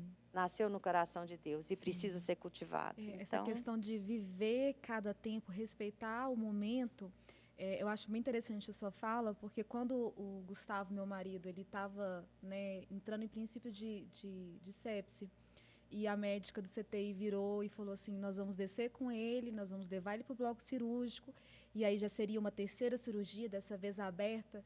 Acho que assim, em 2, 3 segundos, você consegue trazer tanto pensamento que você fala assim, gente, naquela época eu tinha 5 para 6 anos de casada, eu falei assim, eu não vivi nada do que eu queria ter vivido como uma mulher casada e eu estou perdendo o meu marido. Sim. Né? Tudo aquilo que eu planejei. E eu sinto que depois que tudo isso aconteceu, a gente deu assim, uma virada de chave no casamento. Sim. E hoje a gente vive tudo com muita intensidade, porque o amanhã pertence ao Senhor, né? Não sabemos, não pertence a gente. Mas é isso. Se eu pensar, eu vivi tudo, vivi. Glória a Deus por isso. Sim, Deus isso é deu o a melhor, graça né? de ter momentos que a gente leva na memória, no coração. E quando meu marido internou, eu nunca tinha deixado os meus filhos sozinhos. Não era ninguém novinho, não, nem adolescente, mas eu nunca tinha deixado sozinhos, saindo eu e ele, deixando eles em casa sozinhos. Sempre tinha uma pessoa que ficava, uma pessoa que no caso é minha mãe, ficava lá com eles. Então, assim, nunca aconteceu. Só que na hora, meu marido no hospital e os meus filhos em casa, a minha opção foi, ele precisa de mim. Eu morei no hospital 90 dias. Então, 90 dias, fui em casa pouquíssimas vezes. Era eles trazendo roupa para mim, trazendo o que precisava. Seu pai quer comer isso, trazia isso. Então, assim, se não existisse essa cumplicidade que precisa existir, como que seria? Será que eu teria optado por morar no hospital 90 dias? O médico um dia falou comigo assim, a senhora tem que ir em casa, a senhora está morando no hospital. Ele olhou para o médico e falou assim, não, doutor, deixa ela quietinha aqui, eu quero que ela fique aqui. E Deus me deu condição de estar lá fazendo isso, sabe? 9 dias é uma coisa, 90 dias, outra coisa. Mas são fases. A vida a 2, ela é cheia de fases. Fase de criança, fase de bebezinho, fase de criança, fase de adolescente. E se o pai e a mãe não tiver cumplicidade, não tiver concordância, assim, sentar e conversar mesmo. Olha, eu penso que é assim, assim, assim. Então, tá bom, nós vamos ensinar nossos filhos assim, assim, assim. Quando um está corrigindo, o outro sabe, porque eles têm uma meta de criação. Então, o outro não vai entrar no meio para criar uma intercorrência ali naquela hora e coloca tudo para baixo. Gente, se o pai está corrigindo, a mãe entra no meio, ou o contrário, você coloca no chão tudo aquilo que é para a educação do seu filho, para o limite. É uma coisa que é necessária ter essa cumplicidade também na criação dos filhos. É uma coisa que, às vezes, não acontece. Eu vejo que você conversa com casais, quando você aconselha, ou quando você conversa com casais, muitos casais não têm um diálogo para saber o que você pensa. Sim. Casal de namorado não pergunta o que você não pensa quando você casar. conversam sobre determinados assuntos que são cruciais. Você quer ter filho? Quantos filhos você quer ter? Como que você pensa? Nós tínhamos um projeto, desde quando pensamos em ter filhos, sempre a nossa vontade foi ter 3 filhos e a gente tinha um projeto. Nós vamos trabalhar para quê? Cada um deles nós vamos conseguir deixar um carro e um apartamento. Era um projeto. É um projeto fácil? Não, mas nós trabalhamos em cima do projeto. E conseguimos fazer isso. Por quê? É uma obrigação dos pais? Não, segundo a Bíblia, nem é. Segundo a Bíblia, o pai não precisa preocupar com isso. Mas era um projeto nosso. Uma coisa que nós planejamos desde o início, lá quando eles eram pequenos. Planejamos que se formassem também, mas 2 ainda não foram. Um foi. Mas alguns planejamentos, alguns sonhos dos pais, precisa do filho também sonhar junto. É um desejo que ele tem que ter. Não adianta, eu quero ver meu filho formado, e o filho não quer estudar. Então, não vai adiantar. É uma coisa que você tem que trabalhar em cima disso, aproveitando as fases, que quando você aproveita para viver cada fase com seu filho, quando ele casa, você não fica querendo estar lá dentro da casa deles. Porque você criou cada um para essa fase. A fase deles agora é o casamento. Então, é a fase deles estarem vivendo isso. Sim. Não é chegar lá toda hora e ficar, olha, como você está fazendo isso? Você não devia fazer isso, não é assim. Você não aprendeu desse jeito. Não, gente, ele está formando a família dele. Ele está começando a aprender agora. Pode ser que lá na frente ele vai fazer alguma coisa do mesmo jeito que você fazia? Pode. Tem uma ilustração interessante, que eu não sei se vocês já ouviram, que é do peixe frito. O título é O Peixe Frito. A mãe tinha uma frigideira pequena, então a mãe fazia o peixe sempre partidinho, os pedaços pequenos. E ela fritava daquele jeito. Quando a filha casou, ela aprendeu assim a vida toda. A mãe fritou assim a vida toda. Ela foi lá e partiu o peixe para fritar. E o marido um dia chegou na sogra indignado e falou assim, por que a sua filha não consegue fazer um peixe inteiro? Fritar o peixe inteiro, ela sempre parte tudo. O filé, ela sempre parte pequeno. Aí ela foi contar, que é porque eles tinham uma frigideira pequena e lá era sempre picado assim. Aí a esposa também foi entender que não era uma necessidade fazer o peixe daquele jeito. Mas, na época, era a circunstância que acontecia ali que ela precisava fazer assim. E aí ela aprendeu a fazer o peixe inteiro e o marido foi ficando feliz da vida. Coisas que você vai fazer para o seu marido, que você vai tornar a vida do marido mais feliz. Às vezes é coisa boba. Sim. É um peixe inteiro frito na frigideira, inteiro. Mas é coisa que vai fazê-lo feliz. Sim. E nós precisamos estar empenhadas em fazer o marido feliz e o marido em fazer a esposa feliz, que é trabalhado, é Sim. conquistado, não é uma coisa Sim. que vem Sim. junto, né? E um casal feliz criam filhos felizes. Exatamente. Né? A gente está falando aqui sobre criação de filhos, talvez você está pensando, agora a gente está falando de casamento, o que tem a ver? Tem tudo a ver, gente. Você está formando ali a base da sua família. E o relacionamento é a referência que seus filhos estão tendo de uma mulher, de um homem, de um casamento, de um relacionamento. Né? Às vezes, né, meu esposo brinca de uma determinada forma com a minha menininha, que ainda é tão novinha, tem só 1 aninho.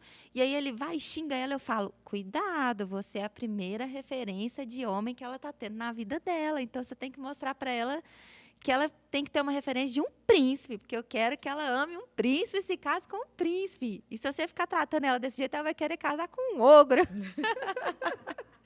Brincadeira, né, gente? Mas, assim, isso é muito sério, né? E vocês acham, assim, que às vezes a mulher, ela ajuda na formação do pai? O que eu quero dizer com isso? A gente aprende a ser mãe no dia a dia. À medida que a gente vai renunciando, que a gente vê que tá doente, então eu vou ter que renunciar à minha noite de sono para poder cuidar daquela criança que está doente. Mas e o pai? O pai, às vezes, não tem esse momento, essa privação de sono, essa conexão da amamentação, saber que a criança saiu ali de dentro dele. Ele precisa se construir como pai. A gente tem um papel fundamental nisso também? Eu estou falando muito, mas deixa eu falar Não, só por uma favor. coisinha. Antes, lá no início, eu pensava assim, o pai tem que ajudar a mãe no cuidado com o filho. Mas o pai não tem que ajudar a mãe. O pai é pai. Ele tem que viver a paternidade como a mãe vive a maternidade. E a mãe vai influenciar nisso. E tem muita mãe que não deixa o pai viver a Sim. paternidade. Sim. Então, E às vezes até quer, vamos supor, eu queria tanto ter mais ajuda, mas aí o pai vai trocar a roupa da criança, não era essa roupa para colocar, não é? Aí o pai já fica assim, então tá, então eu já não sei trocar a roupa, então eu já não vou pôr a roupa. Mas vai lá dar o banho. Aí o pai dá um banho de uma forma diferente do que a mãe dá o banho. Não era para você dar o banho desse jeito, não faz dessa forma. Então tá, então eu também não sei dar o banho, então eu também não vou dar o banho. E acaba que a gente vira mães reclamonas, que se não for da nossa forma e do nosso jeito, não tá bom, não serve. Então, por isso que eu falo que eu vejo que nós, como mulheres e como mães, a gente ajuda na formação também dos pais. Porque nós precisamos dar liberdade para eles ajudarem, não, né? Para eles serem pais e exercer a paternidade da forma que eles sabem, da forma que está ao alcance deles. Claro que nós, com toda sabedoria, né, podemos conduzir. Olha, eu acho que isso aí poderia ser melhorado, poderia ser feito de uma forma diferente, né? Mas e aí, Carol, o que você acha sobre isso? Eu penso assim, eu passei o dia inteiro passando raiva, estresse, passando mal, fazendo as coisas de casa e tentando levar uma conversa tranquila, digamos assim, para o Fabrício chegar e gritar com os meninos, ou xingar, colocar de castigo. Tem hora que me bate uma certa revolta. Eu falo assim, não, você chegou agora, você tem 1 hora com os meninos, você não tem capacidade de entrar nisso aqui, não. Só que aí eu fico calada, quando os meninos vão dormir, eu converso com ele. Então, eu entro muito nisso. Teve um tempo atrás que ele até cobrou de mim. Ele falou assim, ó, eu não vou corrigir mais os meninos. Vou deixar quando o Pietro crescer, se você quiser, ele dá na sua cara, se você quiser. Porque lá em casa a gente conversa mais ou menos assim, né? Só que um respeitando o outro, é o nosso jeito. Aí ele falou assim, então eu não corrijo o Pietro e quando ele crescer, você deixa ele tratar do jeito que está tratando então. Porque eu entro, eu falo não, você fala sim. Eu falo não, você fala sim. Eu quero fazer de um jeito, você quer que eu faça de outro. Então, você vai arcar com as consequências. Eu falei, não. Se eu entrar lá na frente, o pau vai torar pro meu lado, né? Se o Pietro, porque o Pietro é escrito o pai dele. Aí o Pietro, ele, sabe, ele tá naquela fase de não obedecer, mas o Fabrício fala com ele, ele escuta. Aí eu tenho que falar, eu tenho que gritar, eu tenho que pegar o chinelo, tenho que colocar de castigo. Então, o Fabrício chegou, o problema resolveu. Acabou. Então, eu assim, acho que a vejo... autoridade da mulher, ela não sei se seria a palavra certa, autoridade, mas acho que talvez sim, a autoridade da mulher, acho que é diferente da autoridade de um pai, assim, quando ele chega. Não sei se autoridade seria a palavra certa, mas Acho que é os papéis, né? os Porque papéis, quando a a criança é postura. criado, ela tem, né, esse privilégio de ter a criação do pai e da mãe. O papel do pai é bem desenhado, o papel da mãe Sim. também, ela tem o seu desenho. E a necessidade dos dois andarem em concordância, né? Sim. Para poder ter a criação saudável dos filhos. Eu vejo muito também o nosso sentimento de culpa. Eu acho que eles não, pelo menos lá em casa, não me respeitam tanto, porque eu xingo, eu bato, aí eu falo assim, não, eu exagerei. Ô, Nanana, senta aqui, mamãe vai colocar o desenho para você. Ô, Pietro, vem aqui. O Fabrício, talvez, ele corrija, mas ele sinta, mas ele não expõe, né? Porque o homem é mais tranquilo em relação a isso. Eu não, se eu corrigir, aí de noite tá lá pedindo perdão. Me perdoa, dando abraço, dando beijo. Ai, eu sou uma péssima mãe, eu não podia ter agido desse jeito e tal. E o homem não, o homem corrige ali, pelo menos lá em casa. O Fabrício corrige firme e o Fabrício se mantém firme. Porque assim, ó, Pietro, você não sai daí enquanto você não calar a boca. É mais o Pietro. Se você parar, é mais o homem, né? O Pietro permanece sentado e o Pietro cala, rapidinho cala. Comigo, ele chora meia hora no castigo e não cala a boca. E eu dou chinelada, falo assim, você vai ficar aí até acabar. E ele não sai. Aí ele não sai porque apanhou, né? Com o Fabrício falou. O menino senta, cala a boca, levanta. Fala assim, gente, o que está acontecendo comigo? Tô fazendo um papel de palhaço nessa casa aqui. E eu acho que vai mais por isso. Acho que pelo homem ter mais autoridade, né? Não sei se é só por ele ter uma voz grossa ou... Não sei que direção que Deus dá a eles desse poder todo, não. Mas com a gente fica mais difícil. Do lar, né? É bíblico, é sacerdote do lar. A figura deles tem mais uma eu vejo a minha presença vizinha, diferente. Ela tem 3 filhos. E eu trabalho home office, né? Então, chega na parte da tarde, as crianças chegaram da escola.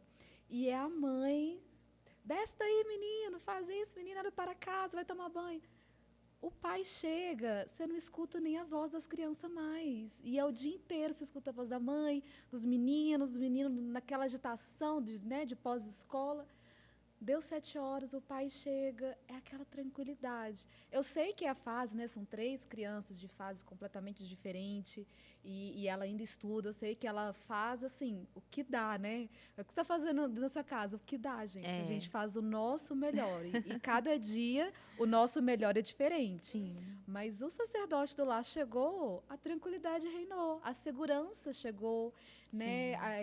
Os filhos também entendem que aquele que vai corrigir, que vai trazer o discernimento, chegou. Sim. Né? O papel é diferente. E os homens não podem se omitir nessa função deles, né? Nesse papel deles. Se eles forem omissos, há um desequilíbrio ali na família, dentro da casa, né? Eu penso muito dessa forma. A respeito desse assunto, eu vou falar, porque o Fabrício me cobra muito que eu cobro dele. Ele fala assim, nossa, eu vou para a igreja, tem menino comigo. Eu vou para casa da minha mãe, tem menino comigo. Onde eu vou é menino 24 horas. Então, eu preciso de um tempo. Aí ele joga na minha cara, você não vai porque você não quer. Porque eu fico, será que o Fabrício vai dar comida a esses meninos? Será que esses vão comer? Igual eu vim pra cá, era pra ele ter dado banho neles. Eu não sei se eu vou chegar lá em casa e vou ter tomado banho. Mas uma coisa eu sei, que eles estão tranquilos. Porque quando eu saio, eles ficam com o pai.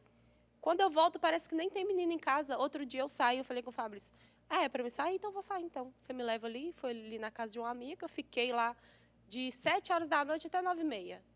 Gente, o Fabrício falou assim, amor, eu estudei violão do tempo que você saiu até agora. E os meninos brincou sem brigar. Comigo é gritaria o dia inteiro. Giovana puxando Pietro. Pietro agora cismou de querer cuspir. Não sei onde que aprendeu. E vai indo e é o dia inteiro o menino Tem correndo uma frase e gritando. do E o Bispo Fabrício Luiz quer. que ilustra bem essa passagem. É a culpa minha, Jesus. Oh, meu Deus. Não, a culpa é eu. Você sai de casa, os meninos estão tranquilos. Você volta, começa a falar, a culpa é sua. O problema é você, não é os meninos. Para a mãe é sempre tudo mais difícil, não tem jeito. Eles estão super tranquilos, a hora que a mãe aparece, aí começa, chora, esperneia. Mas eu acho que a criança sabe até onde pode ir com cada pessoa, né? Sim. Eu vejo os meus sobrinhos na casa da minha mãe, eles estão na bênção, tranquilos, nem parece que tem criança em casa. Quando o meu irmão, minha cunhada chegam para buscar eles, começa aquela agitação. Mas eu acho assim, é a forma deles mostrarem, eu tô aqui, quero atenção, quero carinho, tô feliz que você tenha chegado. Mas aí a gente já perde um pouco aquele controle, né? Mas é só eu chegar e já fica assim. Não, mas é porque a criança sabe até onde pode ir com cada pessoa. Só para ressaltar outro assunto aqui, que eu achei muito interessante o dia que a pastora Andréia pregou e ela falou sobre os casais, né? Que ela falou exatamente isso. Ela falou assim, o meu marido se foi, mas eu não me arrependo de nada porque eu dei o melhor de mim para ele. Sim. E esse dia, gente, o Fabrício chegou lá em casa. Falei, chegou um novo homem. Mas o Fabrício, ele é Fabrício, assim, quando sabe? assistir esse Podmeb, ó. Ele é, assim, romântico do jeito dele. Ele não é ogro, sabe? Ele é mais, assim, não que ele seja delicado, mas ele entende mais. Quando você fala com ele, ele não te julga tanto. Então, ele chegou lá em casa e falou assim, amor, a pastora Andréia falou uma coisa e eu vou falar com você. Se acontecer de você ir embora, eu não caso com outra pessoa. Eu falei, amém, glória a Deus. Se casar, eu volto da lei e puxo seu pé. Ele falou uma coisa que eu falei assim, não, nem sabia que ele tinha esse pensamento todo, né? Nem sabia que ele amava tanto assim. Ele falou assim, a gente não viveu tanto, a gente não viajou tanto, que a gente nunca viajou. A gente pretende começar igual... Acho que eu falei com a Júlia, eu falei, Júlia, esse ano aqui em casa... Todo mundo vai sair, as contas ficam para depois. Não foi, Júlia? Falou. Falei assim, não quero saber, vou ter meu tempo, esse ano vai ser diferente, porque quando eu ganhei a Giovana, eu tinha 1 ano só de casada, então a gente não aproveitou muita coisa. A gente ainda estava construindo as nossas coisas. Veio a Giovana para me aprender outra coisa que eu estava aprendendo ainda, a ser mulher para depois ser mãe. E o Fabrício falou assim, amor, a gente vai viajar esse ano. Eu falei assim, ai, beleza, a gente já estava com esse plano, né? Nem que eu tenha que fazer um empréstimo, mas nós vamos. Eu falei assim, amém, glória a Deus. Para onde nós vamos? E ele começou, eu falei assim, não, a gente vai fazer uma coisa e depois a gente vai... E a gente começou a planejar. Eu falei assim, ó, eu impulso primeiro. Eu falei assim, primeiro a gente vai viajar com os meninos, porque eles também nunca viajaram assim, para praia, essas coisas. Primeiro vamos com os meninos e depois vamos nós dois. Não sei como vai ser, né? se vai conseguir. Mas o Fabrício chegou tão renovado em casa com esse assunto de querer aproveitar nós dois, que isso foi essencial da pastora Andréia ter pregado, porque ela pregou a experiência de vida dela. Então, o Fabrício mudou, talvez, uma visão dele que estava trancada, não sei, e a minha também, que caiu na rotina de ser mãe, de ser pai, dele ser o provedor, porque eu cuido dos meninos, e isso virou uma rotina e teve uma virada de chave lá em casa. Despertou nele, Então, assim, por mais pregações como essa, né? Por mais estudo de casais que precisamos, não que, tá, gente, que eu estou em crise nem nada, não. Mas a gente vê por outros casais também que tem pessoas Sim. passando pela mesma situação. Sim. E a gente vê casais que necessitam disso. Sim. E lá em casa, eu e o Fabrício é muito parceiro. Eu estou pendurando roupa, ele ajuda. A gente não come um sem o outro, a gente não vai deitar um sem o outro. E eu acho isso muito interessante, porque eu não vejo isso em outras pessoas. Sim. Se eu vou dormir, eu falo com ele, amor, eu não vou dormir agora. Ele deita no sofá para me assistir a televisão. Quando eu vou deitar, ele vai junto. Sim. Então, assim, é uma rotina muito boa. Até escovar dente, nós vamos juntos. E eu acho muito, muito legal. E esse estudo da pastora Andréia, que tenha mais, viu, pastora Andréia? Faça agora no Dia dos Namorados, faça mais, faça um congresso aí com os casais para os homens despertar mais vezes. Ai, Carol, gente, a Carol é assim mesmo, viu? Quem não conhece a Carol, ela é desse jeito mesmo, espontânea, e ela fala o que pensa, e é isso aí. E foi muito bom você ter compartilhado tudo isso, né? Porque às vezes a gente passa por situações no casamento e acha que no casamento e na criação de filhos. E pensa que é só a gente. Ai, só eu estou vivendo isso. E aí, quando você ouve alguém compartilhando, você se identifica. Você fala, nossa, lá em casa também é assim. Não, no meu casamento também está acontecendo essa situação. E para tudo... compartilhar a verdade, né? Sim. Porque essa questão de compartilhar, eu lembro que quando eu tinha ali 6 meses de casada, 1 ano de casada, eu conversava, porque a gente casou tudo de diferença de meses aqui na igreja, né? Tipo uma Sim. escadinha. É que é igual quando arruma menino.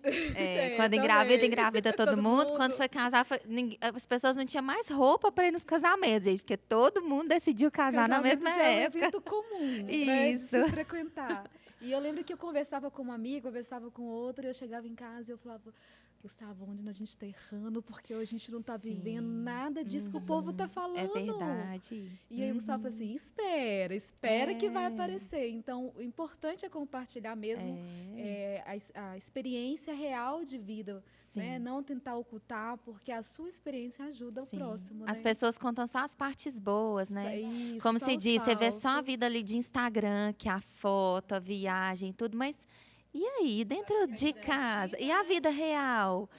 É isso mesmo. Então, assim, obrigada, né, Carol, por ter compartilhado um pouquinho da sua intimidade, né? Algo assim, verdade. totalmente íntimo seu, do seu casamento. Eu tenho certeza que isso vai Fabrício, não ajudar. puxa a orelha da Carol quando Fabrício, chega não em mate a casa. Carol na hora que você vê esse episódio, por favor, seja compreensivo mais uma vez. E assim, a gente já está caminhando para o nosso final. Eu queria só levantar mais uma pergunta e queria que a minha tia André respondesse mais uma vez. Essa fase que ela está vivendo agora da viuvez, quando Deus recolheu ali o meu tio, estava muito próximo do primeiro filho se casar. Não é isso? Que foi o Pedro, certo? Como que foi ter que viver essa experiência de casar os filhos sem ter ali o seu parceiro ali do seu lado? E eu sei que ele, inclusive, planejou, né, algumas coisas do casamento deles, passou orientações de coisas, né, que fizesse por eles, mesmo quando ele partisse, né, ele deu ali orientações para talvez se alguma mãe que está nos assistindo agora, que também está vivendo esse período da viuvez e ainda está criando ali os seus filhos, ainda não entregou os seus filhos no altar, o que você poderia compartilhar dessa experiência para incentivar essa mãe a se fortalecer no Senhor e saber que ela vai conseguir? Difícil. É muito difícil. É difícil a hora que morre, que você olha para os seus filhos e pensa, agora eles não têm um pai. E você começa a tomar essa responsabilidade para você, pensando, agora eu vou ser a mãe e o pai. Só que isso não existe. O pai foi o pai. E a gente começa a viver um peso grande de querer ser uma coisa que nós não fomos chamados para ser, que é ser pai, é ser mãe. E no ele morreu em dezembro, o Pedro casou em setembro do outro ano, foi o primeiro. Um casou em setembro de 2017, o outro casou em julho de 2018 e a outra casou em outubro de 2019. Então, foi assim, a minha perda de marido, no outro ano um filho, no outro, no outro. Então, foi uma sequência e que não foi fácil. No primeiro, que foi o do Pedro, foi muito difícil estar naquele ambiente e lembrar dele. Mas Deus deu um cuidado para eles que teve a presença dele, mesmo sem ele estar presente. Não estou falando isso porque eu creio, ele estava lá. Não, gente, é porque teve a presença no coração de cada um.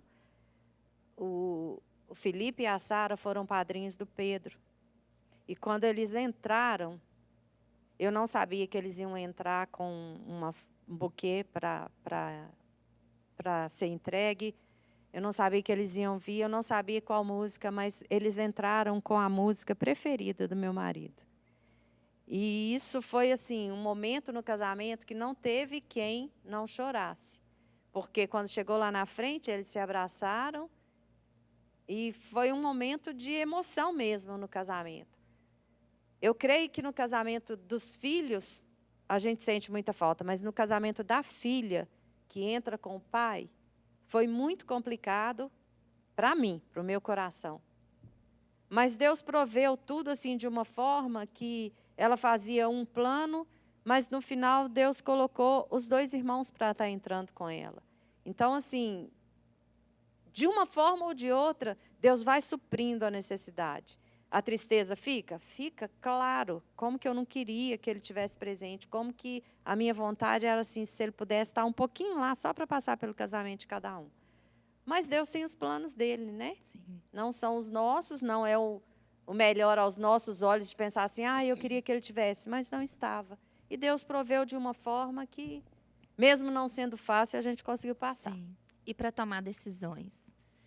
Muito difícil. As primeiras vezes, gente, que eu tinha que tomar decisão com relação à empresa, às vezes precisava fazer alguma coisa, o meu filho chegava e falava assim, mamãe, a gente tem que resolver isso. Calma, que a gente tem que orar. Tudo era dependendo de Deus. Porque, primeiro que quando está vivo, você não tem muito envolvimento na empresa. Para que eu vou envolver se ele está resolvendo tudo? Sim. Ele toma todas as decisões, tudo. Ele está fazendo tudo de acordo, nunca fez nada que ele não chegasse, não compartilhasse. Vamos fazer assim? Mas tomar a decisão sem a sua metade não é fácil. Até hoje ainda é difícil. Algumas decisões até hoje ainda são difíceis de tomar, de caminhar. Até hoje, gente, a gente sempre teve televisão no quarto. Opção nossa, muito casal não gosta, mas era uma opção nossa. A gente sempre teve. E tinha coisa que às vezes passava em algum filme, alguma coisa engraçada, a gente olhava um para o outro assim e começava a rir. Não falava nada, só começava a rir. Até hoje, determinados filmes que eu estou vendo, eu ainda olho para o lado, esperando que ele está lá para a gente dar aquela risada junto. É fácil? Não é. Mas eu tenho vivido esse tempo todo pensando como que Deus dá colo para a gente. Sim. Como que Deus sustenta a gente, como que Ele faz a gente caminhar, como que Ele faz a gente conseguir viver de novo. Eu demorei um pouco para falar assim, não, eu preciso reerguer. Mas o momento chega e a gente consegue. Sim. Com Deus a gente vai. Sim. Muito obrigada, né, por compartilhar.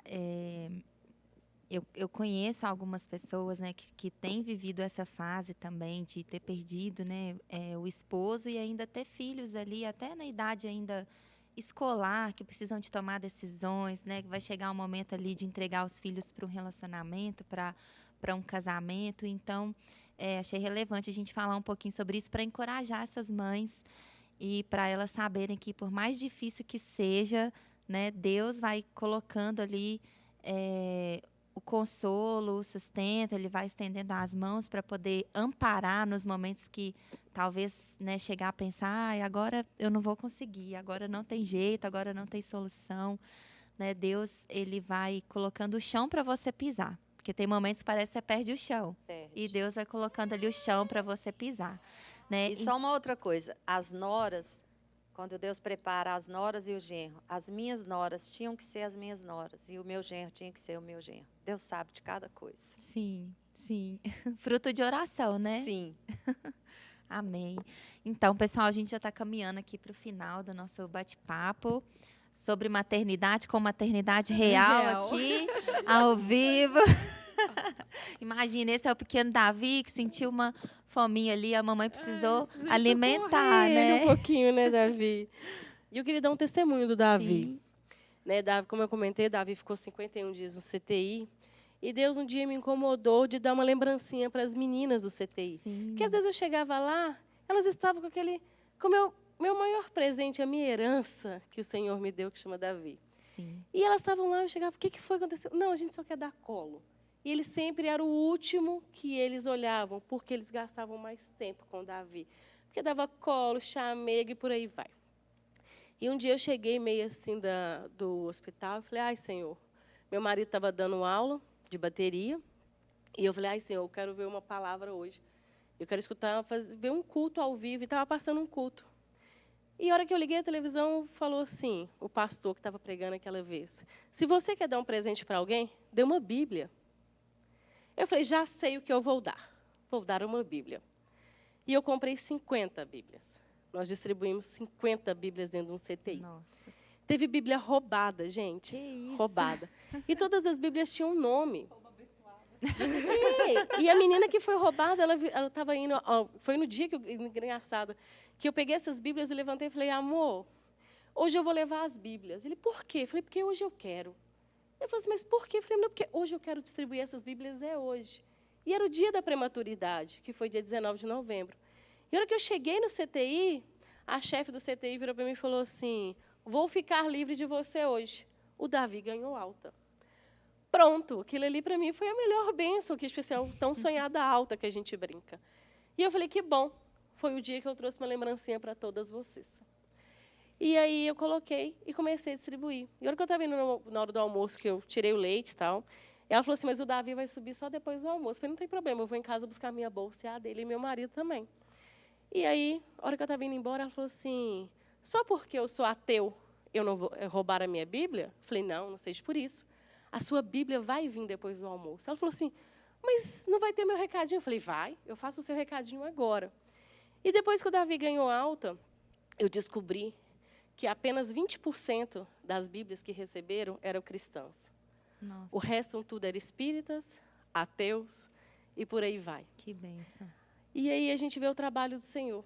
Teve pessoas que eram espíritas, que elas divulgaram nas redes sociais delas, que elas tinham ganhado uma Bíblia. E Que isso foi legal. assim um mover de Deus muito grande, porque foi logo no dia que ele ganhou a alta que a gente conseguiu distribuir a Bíblia. E eu tenho certeza que Deus fez uma obra ali, nem que seja elas Sim, lerem um versículo com da Bíblia por certeza. dia. Deus, Ele a preparou sementinha foi aquele plantada. momento, né? E eu escutei um dia de um amigo nosso, falou assim, Poliana, o Davi precisava estar no CTI para evangelizar no CTI. Sim, Porque se ele não estivesse lá, quem ia distribuir as Bíblias? sim. E eu falei assim, ok, Senhor, eu entendi um pedaço do propósito Sim. do Davi estar naquele lugar, e bem ali, e ter tanta gente que não era cristã, que não Sim. acreditava em Deus. Um cara que mais plagiava ele era ateu. Olha só. E ele foi um dos poucos que virou e falou assim, eu quero que o Davi assine a minha Bíblia. Ele pegou o pé do Davi, colocou naqueles negócios de carimbo, carimbou, É, e virou para o bispo Elon e falou assim, faz uma dedicatória. meu Deus. E ele fez a dedicatória de pastor mesmo. Aí depois você foi me contar e falei, amor, o Gustavo era ateu. E aí que a gente vai ver o mover de Deus nos pequenos detalhes. Sim, maravilhoso, Há maravilhoso tempo e testemunho. propósito para todas as coisas. né? Obrigada por compartilhar, Poli. Como você disse, né, era necessário que o Davi estivesse ali naquele CTI para que ele pudesse evangelizar, né? Já nasceu sendo um pequeno missionário. Era necessário que o Fabiano passasse por tudo que ele passou para que toda a família viesse a se converter e dessa família convertida surgissem pastores, pastoras, missionários, né, seminaristas, pessoas ali dedicadas à obra do Senhor. Era necessário, né, que a Carol passasse por tudo que ela passou para testificar um milagre e mostrar ali para a medicina que a sentença final não vem de um médico, mas vem de Deus. Né? E o que eu quero dizer com tudo isso? Que a maternidade, ela nos transforma. Por mais desafiador que seja, difícil que seja, acho que todas nós podemos dizer que nós não somos mais as mesmas antes de quem nós éramos antes de nos tornar mães, né? Carol, quer falar? Só que Deus me incomodou aqui agora. Assim, é interessante que esse PodMeb, né, esse pequeno testemunho de cada uma de nós, a gente vê o mover de Deus em cada mãe. Sim. E se você for observar, é cada milagre diferente Sim. de uma mãe. Sim. É uma vivência. Então, o que eu queria deixar, né, para quem está em casa e tudo, é que não importa o momento, não importa qual seja a dificuldade, Deus sempre está conosco. Sim. Então, assim, a Poliana, Deus esteve com ela, a pastora Andréia esteve, comigo esteve, com a pastora Débora também esteve. Sim. Então, para a gente não deixar de acreditar, para a gente não deixar de permanecer essa fé, né?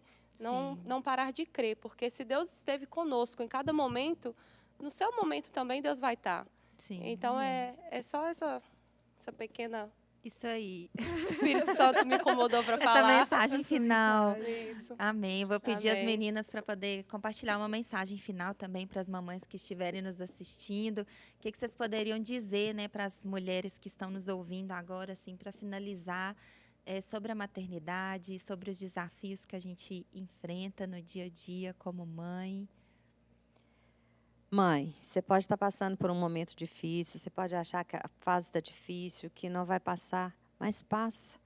Confia no Senhor, prossegue conhecendo e servindo ao Senhor, que você vai ver que tudo vai acontecendo no seu tempo. Calma, que tudo é uma fase. Isso aí. A Poli. Mãe, filhos são heranças. Pensa, se herança já é uma coisa boa, imagina a herança vindo de Deus, que é um filho.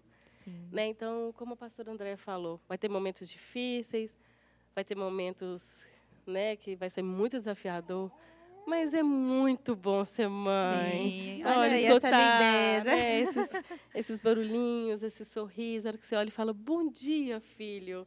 E aquele sorriso banguelo, vazio. E sabe que aquilo ali é a coisa mais gostosa, vale muito a pena. É uma das coisas mais gostosas que eu posso dizer assim que a mulher pode ter, é ser mãe. Sim, isso aí. Para você, mamãe, que talvez está nos ouvindo, né? Você, mulher, na verdade, que tem esse sonho de ser mãe e ainda não conseguiu, né? Ainda não foi o momento que Deus preparou para que você realizasse esse sonho. Talvez você já passou até por algumas perdas, assim como algumas de nós passamos também por perdas. Que você possa se apegar ao Senhor, a essa palavra, né, de que tudo tem um propósito debaixo do céu, há tempo para todas as coisas, né, e até mesmo nas perdas, Deus nos ensina, Ele quer nos transformar, Ele quer nos aperfeiçoar, até mesmo em meio às perdas e em meio aos desertos, existe um propósito do Senhor, existe algo que Deus quer trabalhar conosco. Então, se talvez você está ali com seu coração angustiado, porque você sofreu uma perda, porque você ainda não conseguiu realizar esse sonho de ser mãe, se apegue ao Senhor, dedique os seus dias, o seu tempo ao Senhor, peça que Ele venha trazer visão, né? Abrir a sua mente para que você possa entender qual que é o propósito dEle nessa fase difícil que você está passando, que é uma fase de perda, né? De ainda não ter alcançado ali o seu sonho. Amém? E antes de finalizar, a gente vai passar mais um videozinho para vocês com uma mensagem dedicada a todas as mamães que estão assistindo a esse episódio do PodMeb. Que Deus abençoe, que Deus continue te dando forças aí para exercer a maternidade com toda a graça, com toda a sabedoria que Deus nos deu. Qual é o lucro de ser mãe? A maternidade é uma das maiores expressões do amor que deveria ser a base de toda a família. Porque, veja, você tem ali uma criança que é completamente egocêntrica, exige muito e não dá nada em troca, obviamente. E do outro lado, você tem uma mulher que tem o seu corpo completamente alterado, perde muitas e muitas noites sem dormir, os hormônios ficam uma bagunça, ela abdica de vida social, vida profissional, dinheiro e passa por inúmeros sofrimentos de diversas naturezas. Por que ela enfrenta isso tudo, meu Deus do céu?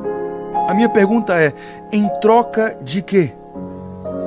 Aí eu aprendi observando minha esposa com os meus filhos que o amor não precisa de recompensas outras para se gastar. Se gastar no outro já é a recompensa final do amor.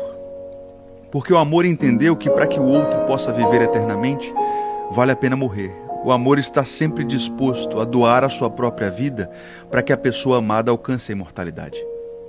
E feliz Dia das Mães para todas as mamães. Muito obrigada a todos que participaram aqui conosco. Júlia, quer dar tchau para o pessoal? Pessoal, muito obrigada por ter acompanhado até aqui e até o próximo episódio. Tchau, tchau. Tchau, tchau.